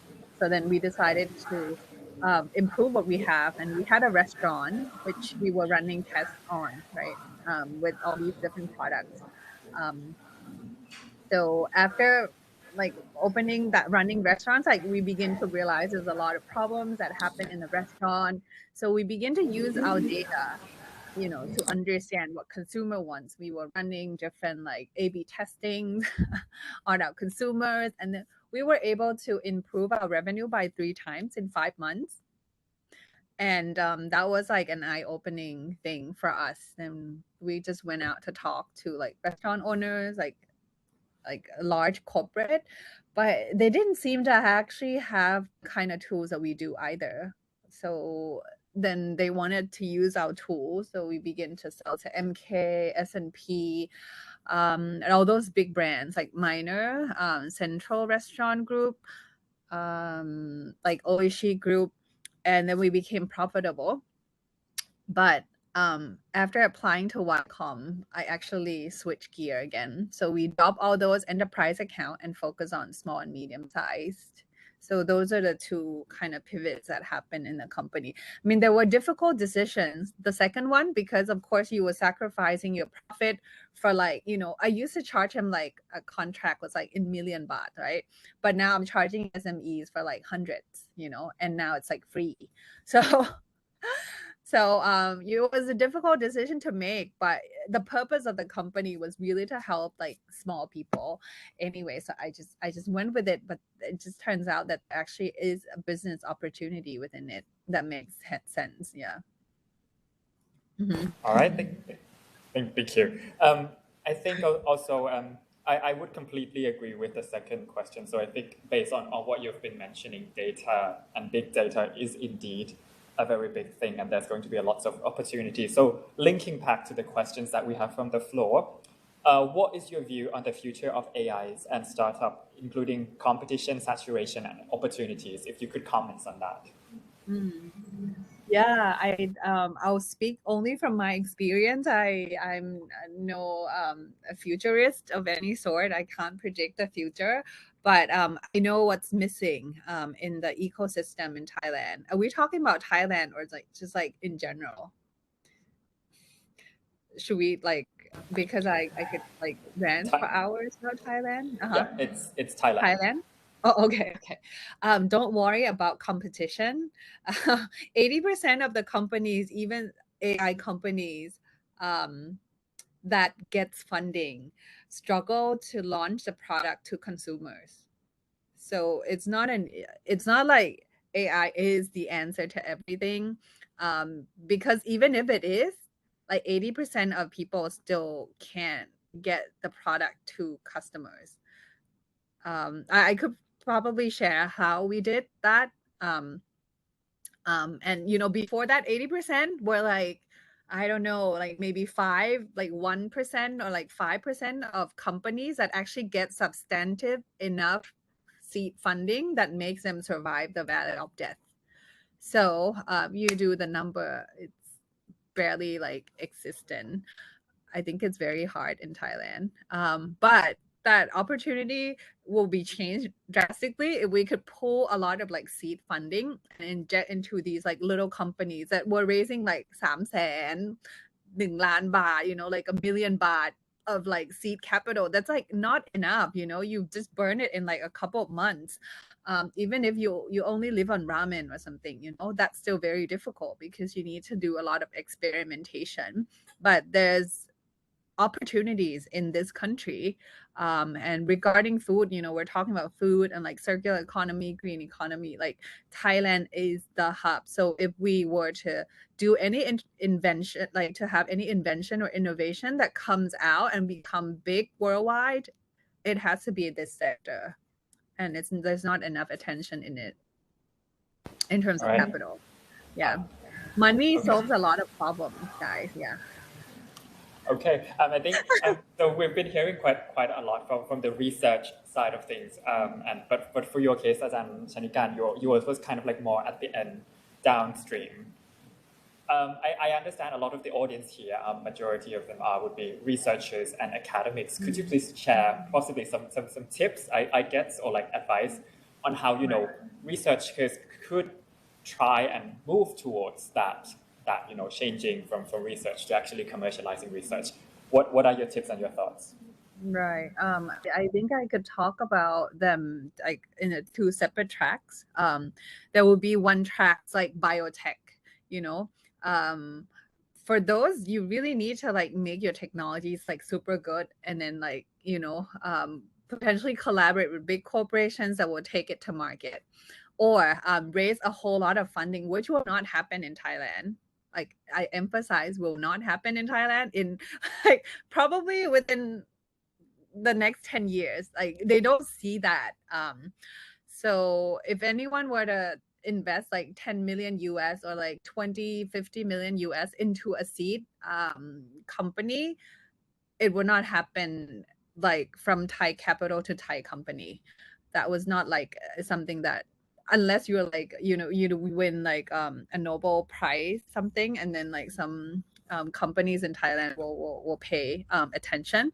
I don't have any experience with that, but from my experience, from like this software innovation, which doesn't need a whole lot of capital to start, you don't even have to think about transitioning. You just start, like you just build a company. You just start a company. It's not that you have to think like, these are what I have to do to start a company. No, you just start a company. And then along the way, you will tumble, you'll learn, you'll grow. You surround yourself with your peers that will help you like figure it out. it sounds like a very vague process. I could share 2 books to read, which had helped me along the way, because I honestly have no peers. When I built this company, I learned from YouTube. Yeah, I pretty much learned from Y Combinator. There's like startup school on resources online. That book I mentioned, From Zero to One, if you follow it religiously, I believe you could discover something amazing. Peter Thiel, 0 to 1. And the second book I'm reading, it's called Blitzscaling. It's by Reid Hoffman, the founder and CEO of LinkedIn. So he talks about, some of the concept of scaling fast, and when to scale fast and when not to scale fast, and what are the strategies and some of the mechanisms that are involved in setting up the companies in ways that will allow you to dominate the market forever. That definition of forever, it's like whatever, like 10 years, like 50 years, but like Google and Facebook kind of dominate the market, like we feel like it's been forever, but it's only like the past 10 years. Yep. Okay, thank you very much, Kap Ajahn. It's been quite a very insightful presentation. Look, getting to know EAT Labs, and I'm sure there's a lot of the takeaways for the audience to learn. So once again, thank you for your presentation. So because of the timing, I unfortunately will have only that much time for Q&A. So thanks for this. And then I will be moving forward to our next session, Kap. Okay, so for the next session, this will no longer be all about the Newton Fund, but rather this is a project taking place that has just been completed very recently, and this is the Foresight into the BCG economy project supported by the Foodinopolist. Here we do have 2 speakers. So first up, we'll be hearing more first from Dr. Ekanong Jangboa from Foodinopolist, and later we'll be hearing from Dr. Kenisha Garnett from Cranfield University to talk through about what the project is all about, what's the key output. So Dr. Ek, over to you. Much. Also, good morning to my co-presenter, Kenisha from the UK. I will be sharing about this project in the first part, and let me pop up my slide. Okay. Do you see the screen? Okay, so the last topic or talk for this session is the future of food and Foresight collaboration in the food sectors between Foodinopolis and UK. So actually the project between our partner in UK, which is Cranfield University, where the help of British Council is the University Industry Link project, which we started in 2019. And at that time, we worked together for 6 months, and then we have a 5-day workshop on Foresight for food. We having at that time, I think about 40 people, with the 2 consultants, Kenisha and Simon, come over to Thailand for 5 days at Khao Yai. So we open applications for researchers and also industry sectors. But at that time, I would say the majority of the workshop are from universities, and mostly from food and food related. And also pretty much on those are from universities that join Foodinopolis as a Foodinopolis network. So back in 2019, we were working on the strategies of food industry in Thailand. That's pretty much on the big topic on the things that we discussed during the 5 days, which I think Kenisha will maybe touch upon Foresight methodology a little bit, what we have done during the workshop. And actually that in 2019, we got quite very good output and outcomes, and we would like to further on the project by next years. But then when we start to discuss, then we hit with the pandemic. So we couldn't do the project in 2020, and also in 2021, second half of the year, we start again with Breast Council, and we would like to come back with the project, with the second project with Cranfield. So through our difficulties working in the pandemic, and we lucky enough to have the workshop, on-site workshop again in just mid of this month, 2 weeks ago in Phuket. So this time consultant Simon, Kanisha, and we also have Braun from Cranfield University to come. And back in 2019, we have 5 days workshop, but this time we split it. So we take the opportunities of we kind of familiar with doing things online. So we have the first day and second days of the workshop, the orientation, and kind of introduce the participants to get to used to the Foresight tools online. And then we have the on-site workshop on 16, 17, and then 18 of March in Phuket, where all 3 consultants have to come and then test and go, and lucky enough they can go. During the workshop, we kind of have, this time we have about, I think, almost 60 participants, and we have engaged 5 key stakeholders comprising of the policymaker. We have TSRI and Nexpo joining with us, and also the knowledge providers, which majorities, I would say about 40% of the all participants are from universities, from FI network universities, and also the researchers. And also we have industry as well, the private sectors, and others public sector also join us, having Food Innopolis as the intermediary.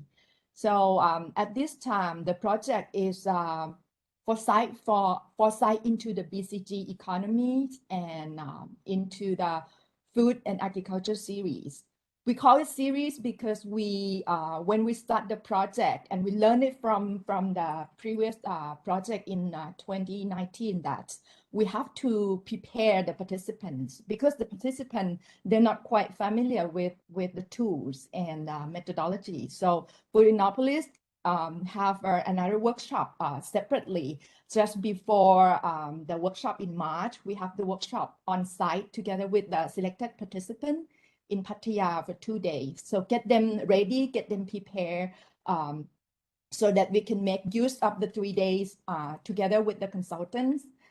And what I would show you a little bit of outcome of the project. So during the Foresight workshop 3 days, we come up with this 5 key driver for Thai's future food industries. So the drivers that come at the top 5 are climate change, health consciousness, policies, direction, and also food technology and food securities.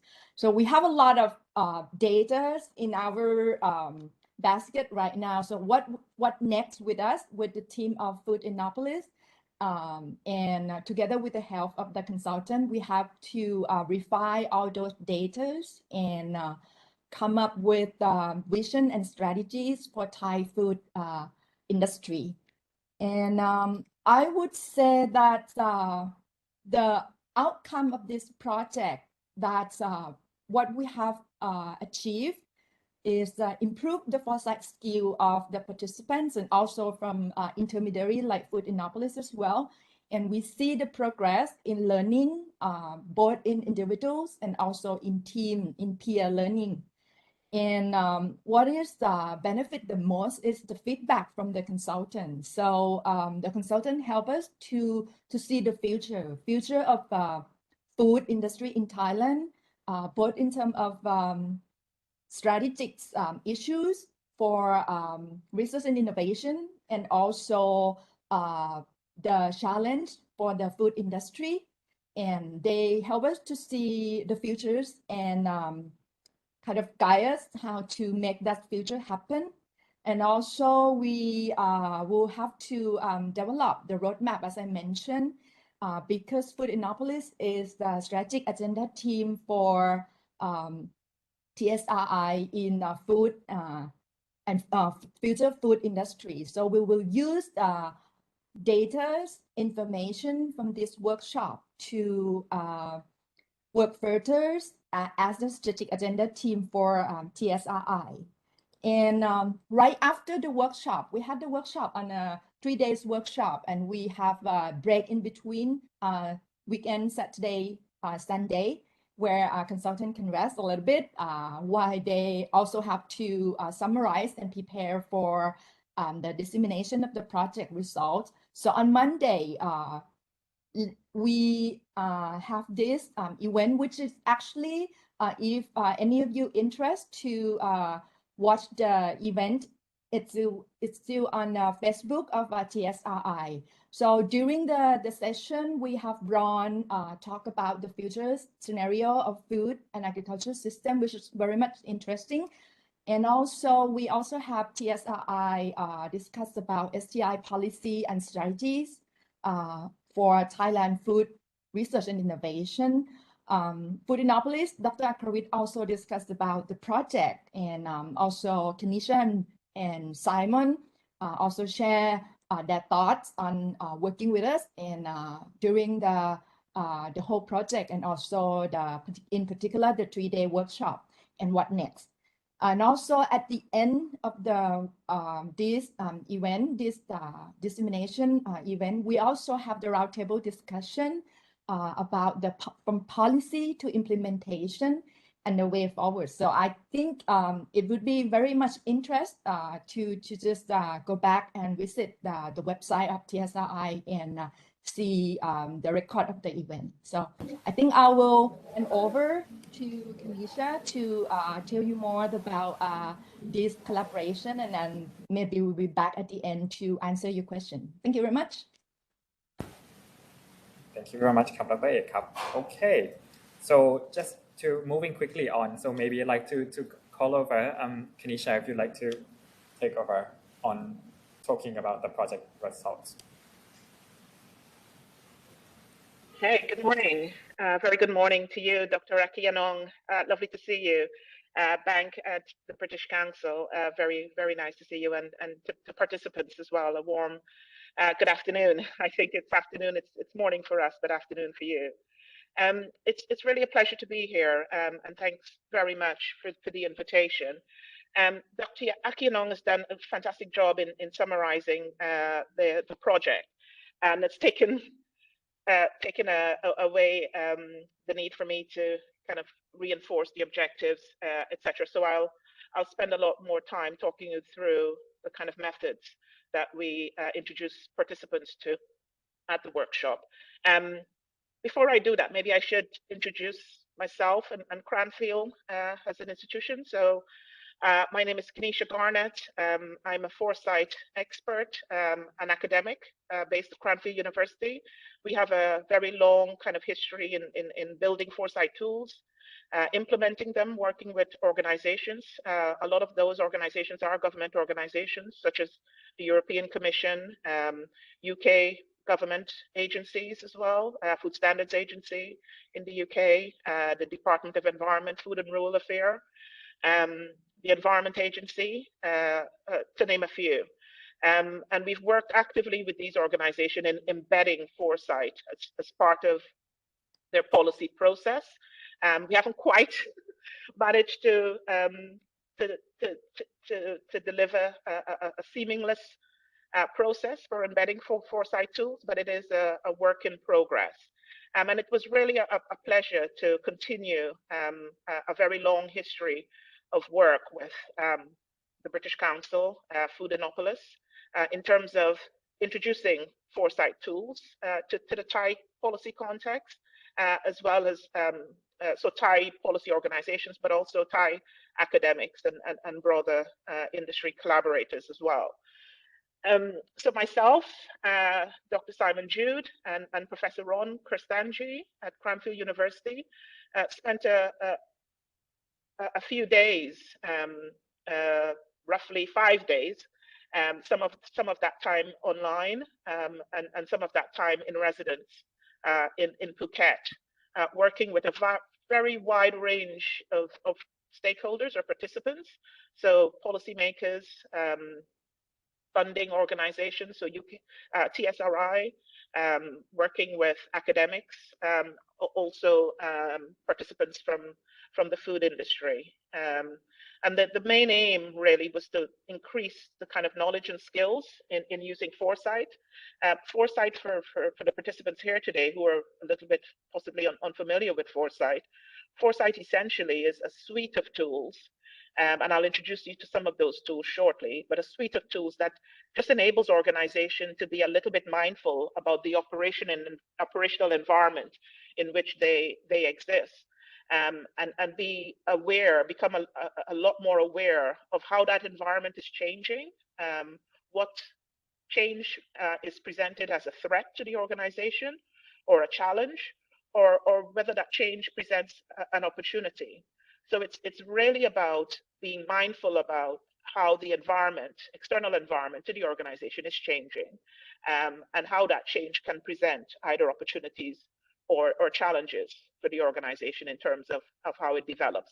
So Foresight really is a strategic planning tool. It's about looking towards the future, and being very mindful about modeling or anticipating how change will affect the future direction of the organization. And that's a very, very simplified explanation, but I'll introduce some of the tools shortly. So the workshop really introduced these tools to participants, and with the intention to build their awareness and their knowledge in applying these tools in a policy context. It was a very participatory process. Foresight is often a very systematic but very participatory process. So it requires the involvement and the active participation of a significant and a very broad range of individuals. And the purpose of the workshop at Phuket, as Dr. Akianong earlier mentioned, was really to think through how Thai food industry is developing, and really think about that in looking at the potential to make the transition to a biocircular green economy. So how can Thai food industry become much more circular in nature, and inherently much more sustainable? And this is an ambition not only within Thailand, because we've been working with other organizations such as the European Commission to think through the implications of a broader circular economy or green economy. So this is a global ambition for many countries. So we work to introduce tools to help think through that vision for Thailand, but also to think about how you deliver that vision. So the roadmap, that pathway to implementing the vision. And then, as Dr. Akianong also mentioned, we were then tasked to disseminate some of the thinking that happened in the workshop. So communicate the outputs to a wider range of audience, or a broader audience. And the idea then is to support the kind of decision-making that will follow with this workshop. And hopefully that kind of leads to joint action amongst various stakeholders. So what was involved in the workshop? There's a few highlights to share with you, and I'm also going to kind of touch on some of the tools that we introduced as part of this Foresight exercise. So the first step really was to work with participants, and this was following on the preparatory work that Foodanopolis had already done with the participants, and supported by us, obviously. So the first step was to really think about that operational environment, that external environment, and think about how the landscape for food and agriculture in Thailand was changing, and whether that change presented opportunities or challenges for the Thai sector. And we talked about Thailand not only at a national level, but its position within the Asian context, or the Asian Pacific region, and then even broader than that, their international position. So thinking about how the Thai food brand can grow to a much more global brand as well.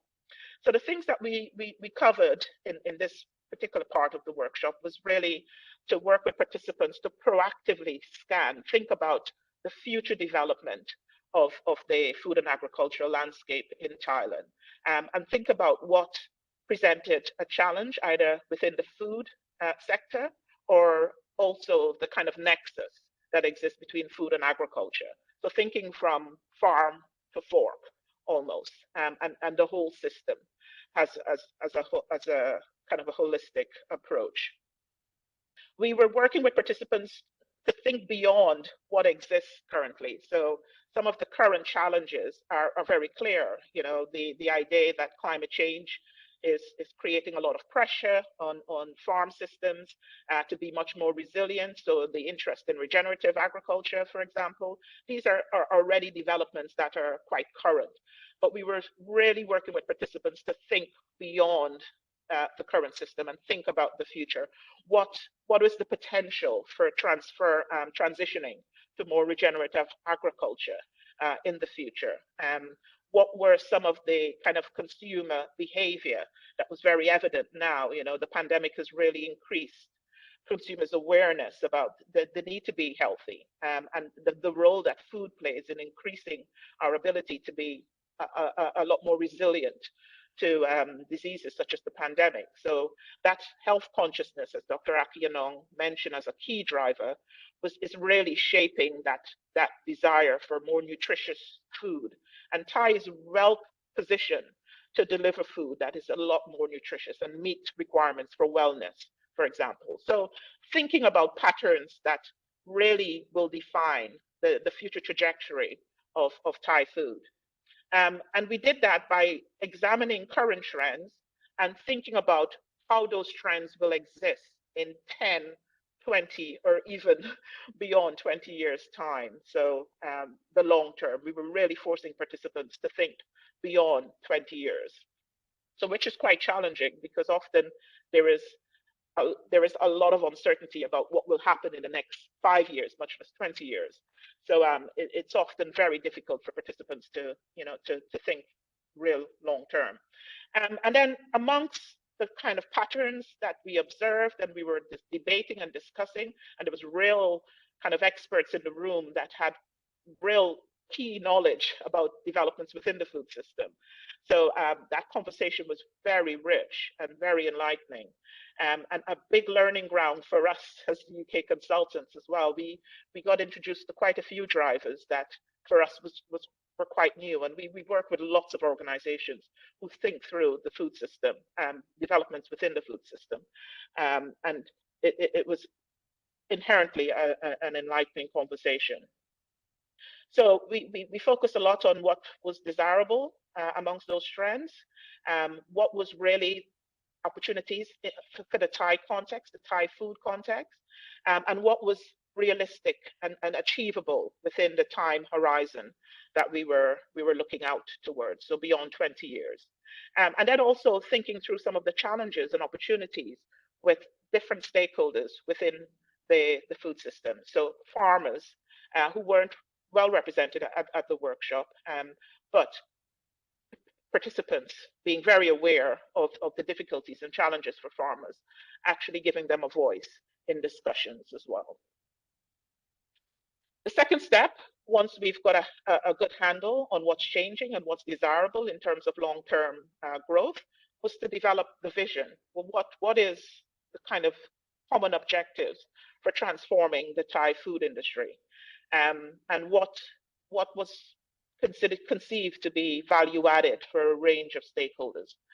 So from farm to fork, but also thinking about the national policy context, the national priorities for that transition to a biocircular green economy, and making that transition as inclusive as possible so that nobody is left behind. So we were really keen to drive home that, national thinking through the developments of within the food system, but aligning it to the broader kind of national priorities. So we work with participants really to think about stakeholder needs, to think about the aspirations for the future, multiple stakeholder needs, so not limiting or narrowing the frame to just policy, policy priorities, but thinking broadly about the needs of other key actors within the food system. So small to medium-sized enterprises who have a dominant presence within the Thai food industry, farmers, as mentioned, but also those consumers who have certain particular needs and desires as well. And then also thinking through the national priorities. So we work actively with participants to think through what that long-term ambition and that vision for a transition to a BCG or biocircular green economy, what that looks like. Supporting the vision is thinking through the pathway for implementing that vision. So once we had the vision, and we had about 7 groups that developed independently their idea of what the future vision looks like. Once we had that, we then had to actively work with those groups to think through the pathway or the roadmap towards that vision, to implementing that vision, or to actually achieving that vision. So the roadmap was very much about identifying the kind of strategic objectives, the common strategic objectives for accelerating change, thinking through what is feasible, what is desirable, but yet feasible within the Thai context, identifying what constitutes impact, what will deliver that long-term ambition for developing Thai food into a global brand for wellness. That was a clear goal within the vision that was identified by one particular group, just as an example. How do you deliver the impact embedded in that vision? And then how do you prepare for that? So the roadmap is very much about thinking through the kind of collaborations needed, the networks that needed to be put in place, the funding mechanisms to help with tech innovation, thinking through how you work with consumers, you build awareness about the nutritional value of Thai food. You think through things such as food safety and kind of regulations, global regulations, and how that would change moving forward, and how Thai food can be positioned well to deal with such challenges. What are the threats? What are the potential opportunities that exist? And then obviously recognizing that you can't do everything, and there needs to be trade-offs, and thinking how those trade-offs were or can be achieved by balancing multiple priorities. Always being aware of the desire for thinking through more inclusive growth and development. So equitable benefits being a clear priority that was kind of resonating through the discussions at the workshop. So just to give you a little bit of a flavor of some of the output, and I'll minimize here so that hopefully you can see the screen well on your end. So we had 7 different groups, each producing their own vision for the Thai food industry. So that to the right of the screen, you can see those 7 visions. And there is a job now, as Dr. Akianong mentioned, for Foodanopolis and NASDA to start to reconcile these different visions, take it out to a broader stakeholder group, and get it kind of critiqued and sense checked with our support as well. So we've already started to think through how you connect the vision across the 7 groups. And to the right, you'll see some keywords that really resonates with the participants at the workshop in terms of, well, what does that vision for the transition to a biocircular economy, what does that vision of a more circular food industry in Thailand look like for the next 20 years, 20 plus years? And certain keywords are popping out here: creating new markets for green food products, pushing for this within a carbon-free economy. So thinking about broader global ambitions in terms of moving towards net zero. So that is represented and very much reflected in the Thai vision. Increasing competitiveness through innovation to enhance the wellness or association of wellness with with Thai food. And then towards the bottom of the screen, which is really quite key, is the maximizing the value of local agri-food products. So thinking through the kind of local Thai food that has lots of value, lots of potential, and thinking about how that can be escalated to create a much more global brand. And then towards the very bottom also is thinking through this notion of an equitable food system, so not leaving anyone behind. So already you can start to see a vision, a clear vision emerging from the discussions at the workshop. But obviously this has to be refined and further worked on by Foodinopolis. But the workshop offers a really good foundation, and the quality of the discussion, which for us was really illuminating, has started to support that emergence of a strong and really compelling vision for the Thai food industry.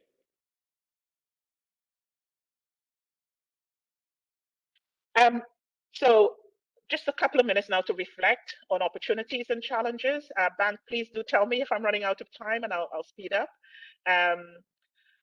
There were a few challenges in the workshop. Dr. Akianong mentioned the lack of familiarity with the Foresight tools, and this is not just a case for Thailand, it's also a case for organizations we work with in Europe, organizations we work with right here in the UK. So often there is a need for orientation, supporting participants ahead of a workshop like this, so that they're a lot more familiar with the tools.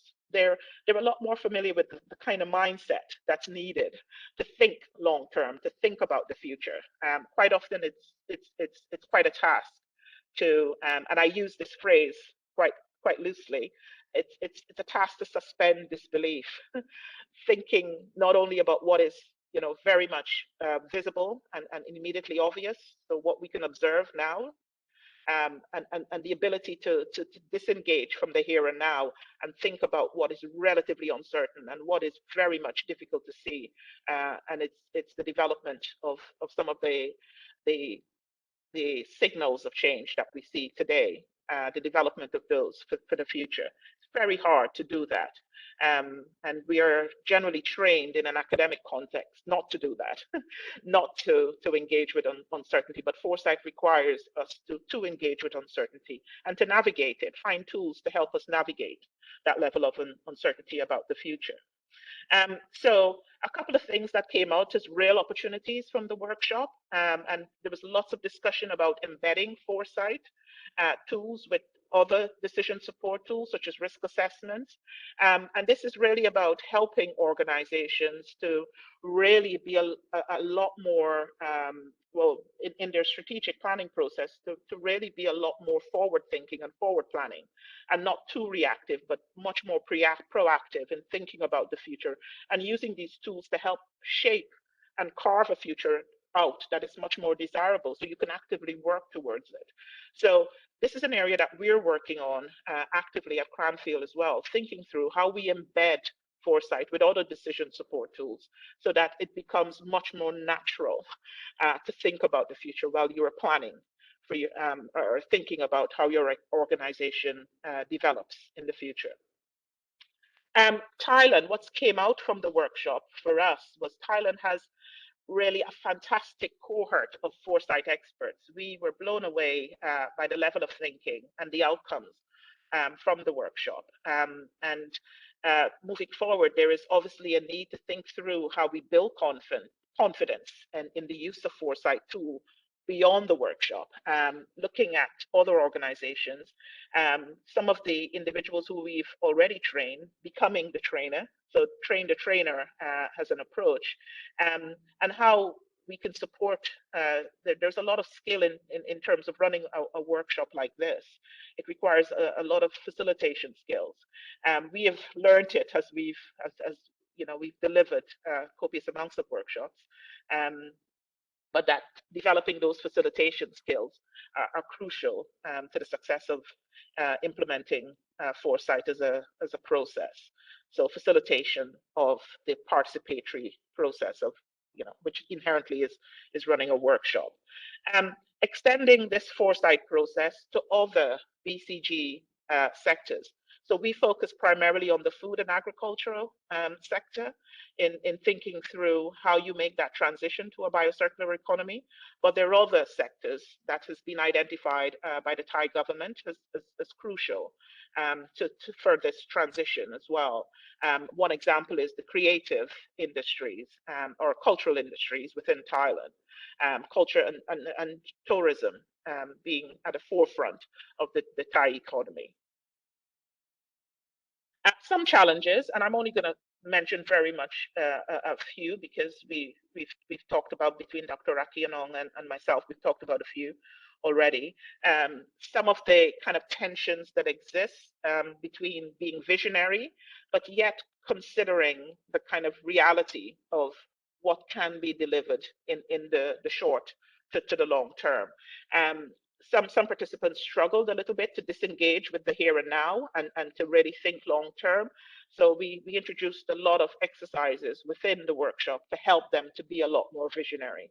One of them being a particular scenario where we presented, we built a story actually at the start of the workshop, and we're forcing participants to actually work in groups to add their own views on how the story was being built, and that really exposed a certain level of thinking within the workshop. Those who were much more sensory in their approach to thinking, and those who were a lot more intuitive and could disengage quite easily. You actually need both sources of thinking in a Foresight exercise, but it helped us to reveal where we would have a few challenges within the workshop setting. Another one that was quite useful to mention as a challenge was thinking through who to involve in these kinds of workshops. Often visions are often quite top down, but in effect they need to be bottom up as well as top down. So always getting the right set of people in the room is important. At the workshop, we had the top down. We had policy representatives. We had individuals who are on the ground, so within the food industry, and delivering a lot of the kind of strategic objectives discussed. We were missing those representatives from small to medium-sized enterprises, maybe, and from farms, for example. But as I said, there was a lot of thinking from participants in terms of, well, how will this support farmers? How will this support small to medium-sized businesses, food businesses? So we did get that discussion, but having a good handle on who to involve in the workshop can also be challenging. Policy aspects are very important, if not more important than the technology. Now that's a really important statement, and you see from you've seen from Dr. Rakianong's presentation that policy direction came up as one of the top 5 drivers. That is really important because you take the leadership element is key in this. Who's leading the way to this transition?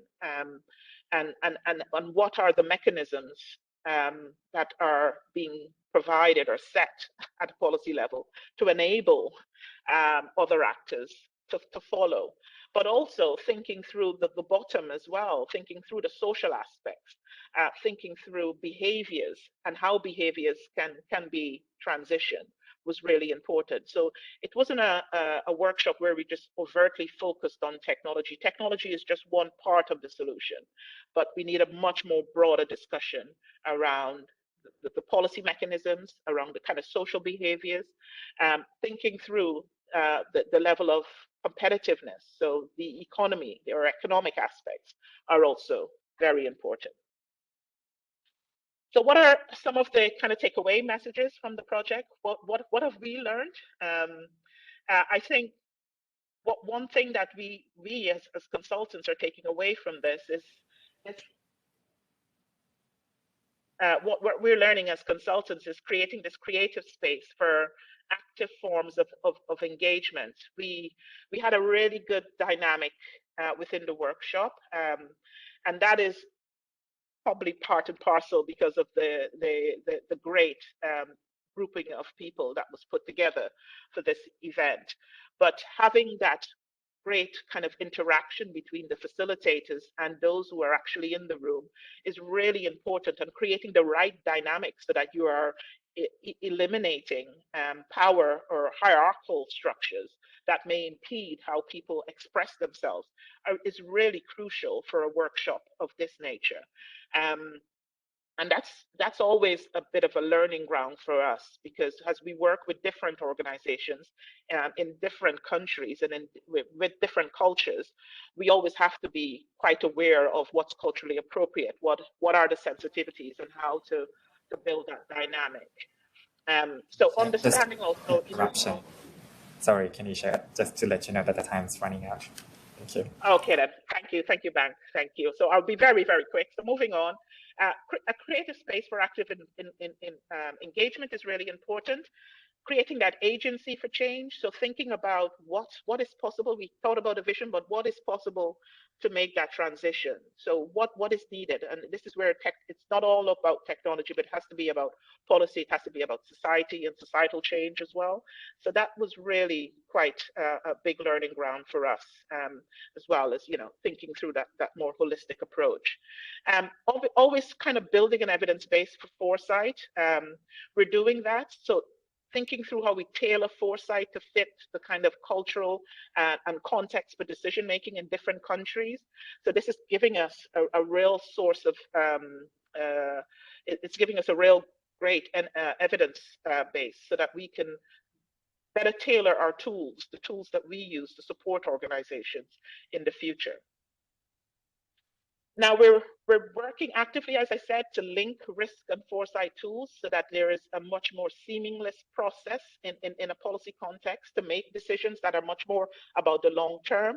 And we're doing that by really trying to create a more cross-fertilized approach between risk assessors in organizations who are very important in policy context, but also those who are very much forward thinking and thinking about the future, and applying approaches that are less about the hard sciences. So how do we build a system where we integrate that kind of distributed source of knowledge and more cross-disciplinary approaches? That's the area for growth and future development. And I think our evidence base that we're building from implementing tools in various different organizations, various different cultural contexts, is really supporting how we do that well, and how adaptable those tools are to different organizations. So without further ado, I'd just like to say thank you very much. It's been a fantastic experience, and really do look forward to continuing our work with Foodanopolis, NASDA, and the British Council. Thank you, Bang. Sorry, apologies for running over. That's all right. Thank you very much, Kenisha, for just to joining us. I'm sure it's been quite early here in the UK, so thanks again for joining us.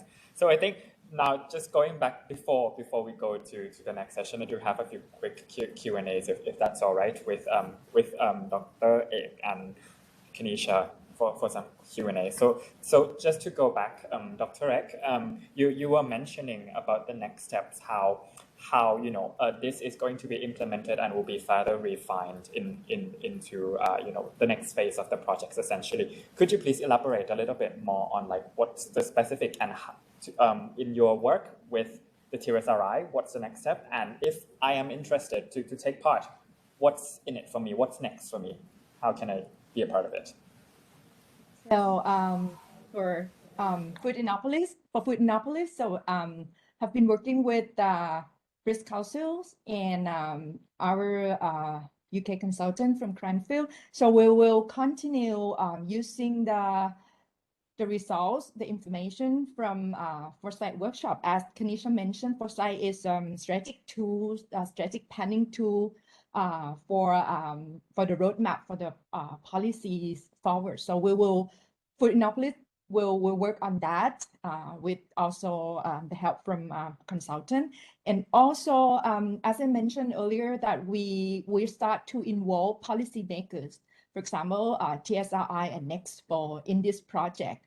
And they are very much interested in participating in the future project together with foodinopolist with the help of BEIS Council and our consultant in other sectors apart from food. Because if you notice the title of our project is Foresight into the BCG economy. And we all know that BCG economy is not only food. There's other sectors as well, including health and medicines, tourism, energies. So we would extend it further to other sectors with TSRI and with our consultants and BEIS Council in other BCG sectors for using Foresight as the strategic planning tools for those sectors. And also during our workshop, we discussed about other things as well, other tools, which is resilience. So I think maybe that might be our future collaboration on this topic as well. Okay. Thank you. Thank you very much, Dr. Ekanong. It's great to hear there's something to look forward to into the future of this project. Very much looking forward to be a part as well. Kanisha, Kanisha, a question for you. If you could just, you were involved in the development of this whole process here in Thailand. What's your experience in the UK, or even like in your past experience? What were the challenges so that we are then be fully prepared for the upcoming future for Thailand? Could you please share with us the challenges that might be possible? A good question, Bank. I think possibly my last comment in the presentation reflects probably the most significant challenge for us. A lot of the Foresight work we do is with government organizations. And I think there's often been a cultural challenge in terms of embedding Foresight tools in a policy context. Policy is very much evidence-based. It's very much about what are the problems, what's the evidence that this is a problem, and that I need to kind of fund a solution to it. So what does that problem present in terms of risks, challenges that need urgent attention? And then only then are policymakers, government organizations keen to really expend resources to address the problem. So it's quite reactive. What we're suggesting here with Foresight is a more proactive approach, dealing with problems before they become a problem, before we know the problem exists. And that is a huge challenge, really, convincing individuals that they need contingency plans, resources to back those contingency plans, resources that are earmarked and secured to back contingency plans. That requires quite a lot of substantial evidence. So when we present the outputs of a Foresight exercise, the policymakers, one of the questions we're often asked is, well, where is the evidence? How do you convince me that we need to act? So this is why I say we now need to start to embed Foresight with other decision support tools, so that we develop a more convincing business case for action. And that's, for me, still a work in progress and reflective of the most significant challenge working with any government organization or policy body across nations, really. Okay, thank you very much, Kanisha. And I think from looking at the time, that's unfortunately the time we do have for the Q&A for Dr. Ekanong and Kanisha. So thanks again for your presentation. It's been a very great journey. I myself was a part of it. So it's been great getting to work around this area, and I pretty much look forward to the future on it. So thank you very much, both of you. So I think before we go into the final session today, I just want to quickly recap that today we've been talking a lot about the food system, the food and agriculture. So we're starting off with looking at the resilience of the food system by Dr. Pongtip, right? We're mentioning how food itself is not just about food. We then talk about how we can increase value from different kinds of waste from the agriculture sector, and from seafood waste. So definitely that is going to be a lot of developments going forward, and including that on the technical development side of things, where there are now new services, new types of data usage that can help to promote development of the food sector as well. And going back in full circle, you also hear on how the Thailand food sector is trying to be fully prepared using the tools of Foresight to make sure we do have a plan so that we are ready. But then what next? The question is, what next? So I'm just going to send over the final session to our country director of British Council Thailand to talk a little bit more about what the British Council is going to be offering you and how we can support you into the future for mutual benefit between Thailand and the UK. So Helga, if you're ready, I'll send over to you. Thank you, Frank. Good afternoon, good morning, Sawadika, and greetings to the NSTDA annual conference team, to the speakers from today, and to all of the participants who've joined us online. I'm going to share my screen just for a few slides to close the session. Can you see my slides? Just a second, Helga, it's loading. Okay, I can start by just introducing the main mission of the British Council. You may be aware that the British Council is the UK's international cultural relations organisation for education opportunities, and we work across 100 countries. And we were founded back in 1934, so heading to 90 years in existence. And this is our main mission, that we aim to build connections, understanding and trust between the UK and the countries where we work overseas, in this case, in Thailand. And we work through 3 main pillars, and we work in all of those pillars in Thailand. We don't in all countries.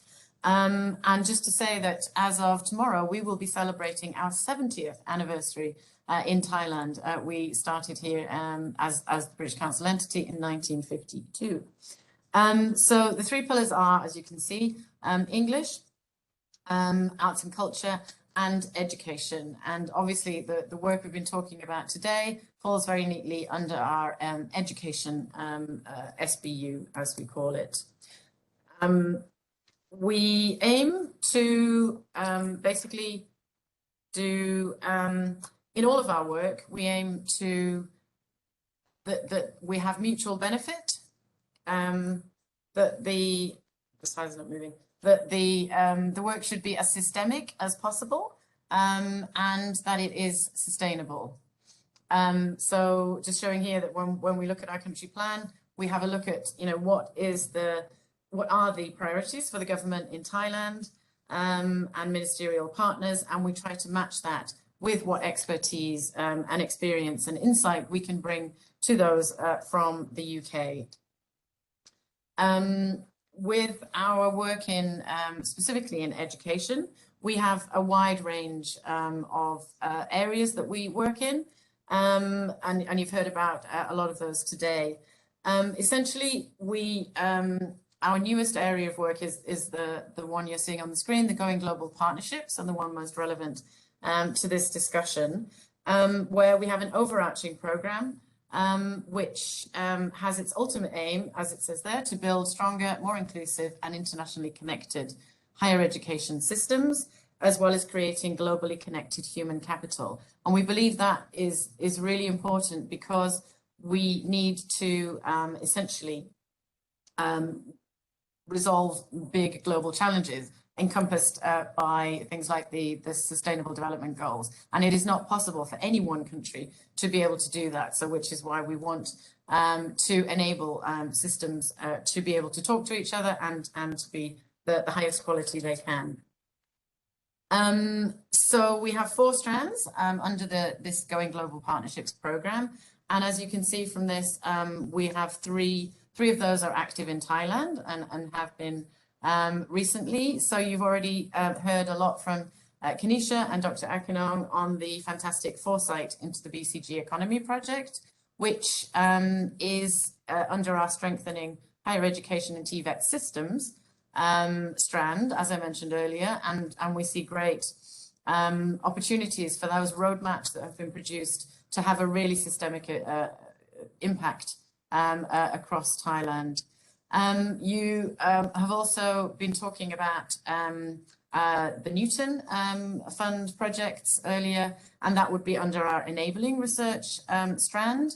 But we also have some other projects such as Researcher Connect, which enables capacity building of researchers in key skills, as well as the Research Environment Links project, where we've been providing grants to seed fund and enable pieces of research and joint research to take place.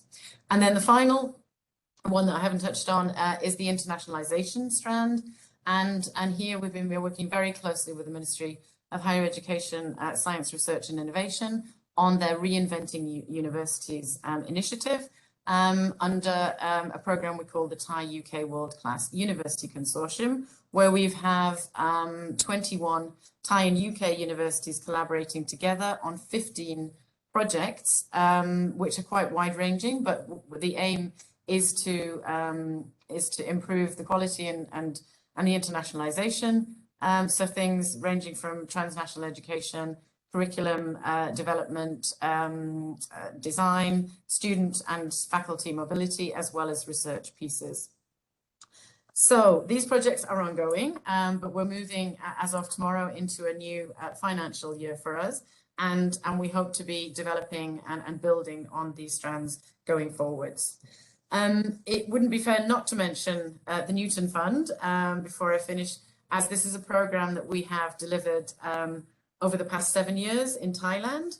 And the grant recipients you heard earlier today are just some of the fantastic projects that have come under that program. As you may know, the Newton Fund is ending, but our connections with the researchers who have taken part to date remain very strong. And we do hope to work with that cohort and others in the future for any related opportunities. Just a final couple of things to mention. We have cross-cutting themes also across our work. And one of them has been climate and climate change. And as you know, you're probably aware, the UK was hosting the COP26 UN Climate Change Conference last year. And we have supported workshops for researchers to meet and learn from one another, with the opportunity to gain seed funding in that area. And that's something that we think will continue as a thematic for us. And last but not least, equality, diversity and inclusion is also a very strong cross-cutting theme for us, touching on critical social issues. And again, we have some areas, particularly under gender equality. We're offering a number of women in STEM scholarships, so fully funded scholarships to study master's courses in STEM areas in the UK for women, as well as working on a project with Simeo Raihead at the moment on strengthening leadership in gender equality and diversity at the executive level of universities across Southeast Asia, and that includes Thailand. So these are just some parts of our work at the British Council that kind of embody what we do, which is essentially bringing people together, sharing expertise and knowledge. And if you are interested in collaborating further with us, please do get in touch. And we'd love to look at new opportunities going forwards. I will finish today by just giving a huge thanks to our partner, the NSTDA, for supporting us in this event, but also for being a fantastic partner in many of our projects to date. Also thanks to the British Embassy team and to the Newton Fund for the opportunities to deliver the Newton Fund work to date, and for supporting the great projects that have come out of it. I look forward to deepening and developing further collaboration going forwards. Thank you. Thank you very much, Helga, for this. So I think we've been quite very clear about what we're going to offer to you. So if you're interested, do contact us at the British Council. Myself, I'm also at the British Council, so you know who to call. So thank you very much once again, Helga, for this, and of course, all the 7 speakers that have attended today. I just realized it's a very, a very insightful, but not only being insightful, but also it's all women. So women leadership all the way. And I do completely agree with you, Helga, on this. So yes, we've indeed come quite a long way in terms of the food and agriculture sector, in terms of the research and development, as well as the preparation going into the future. And there are many opportunities ahead that I'm sure will come. over the next year or two.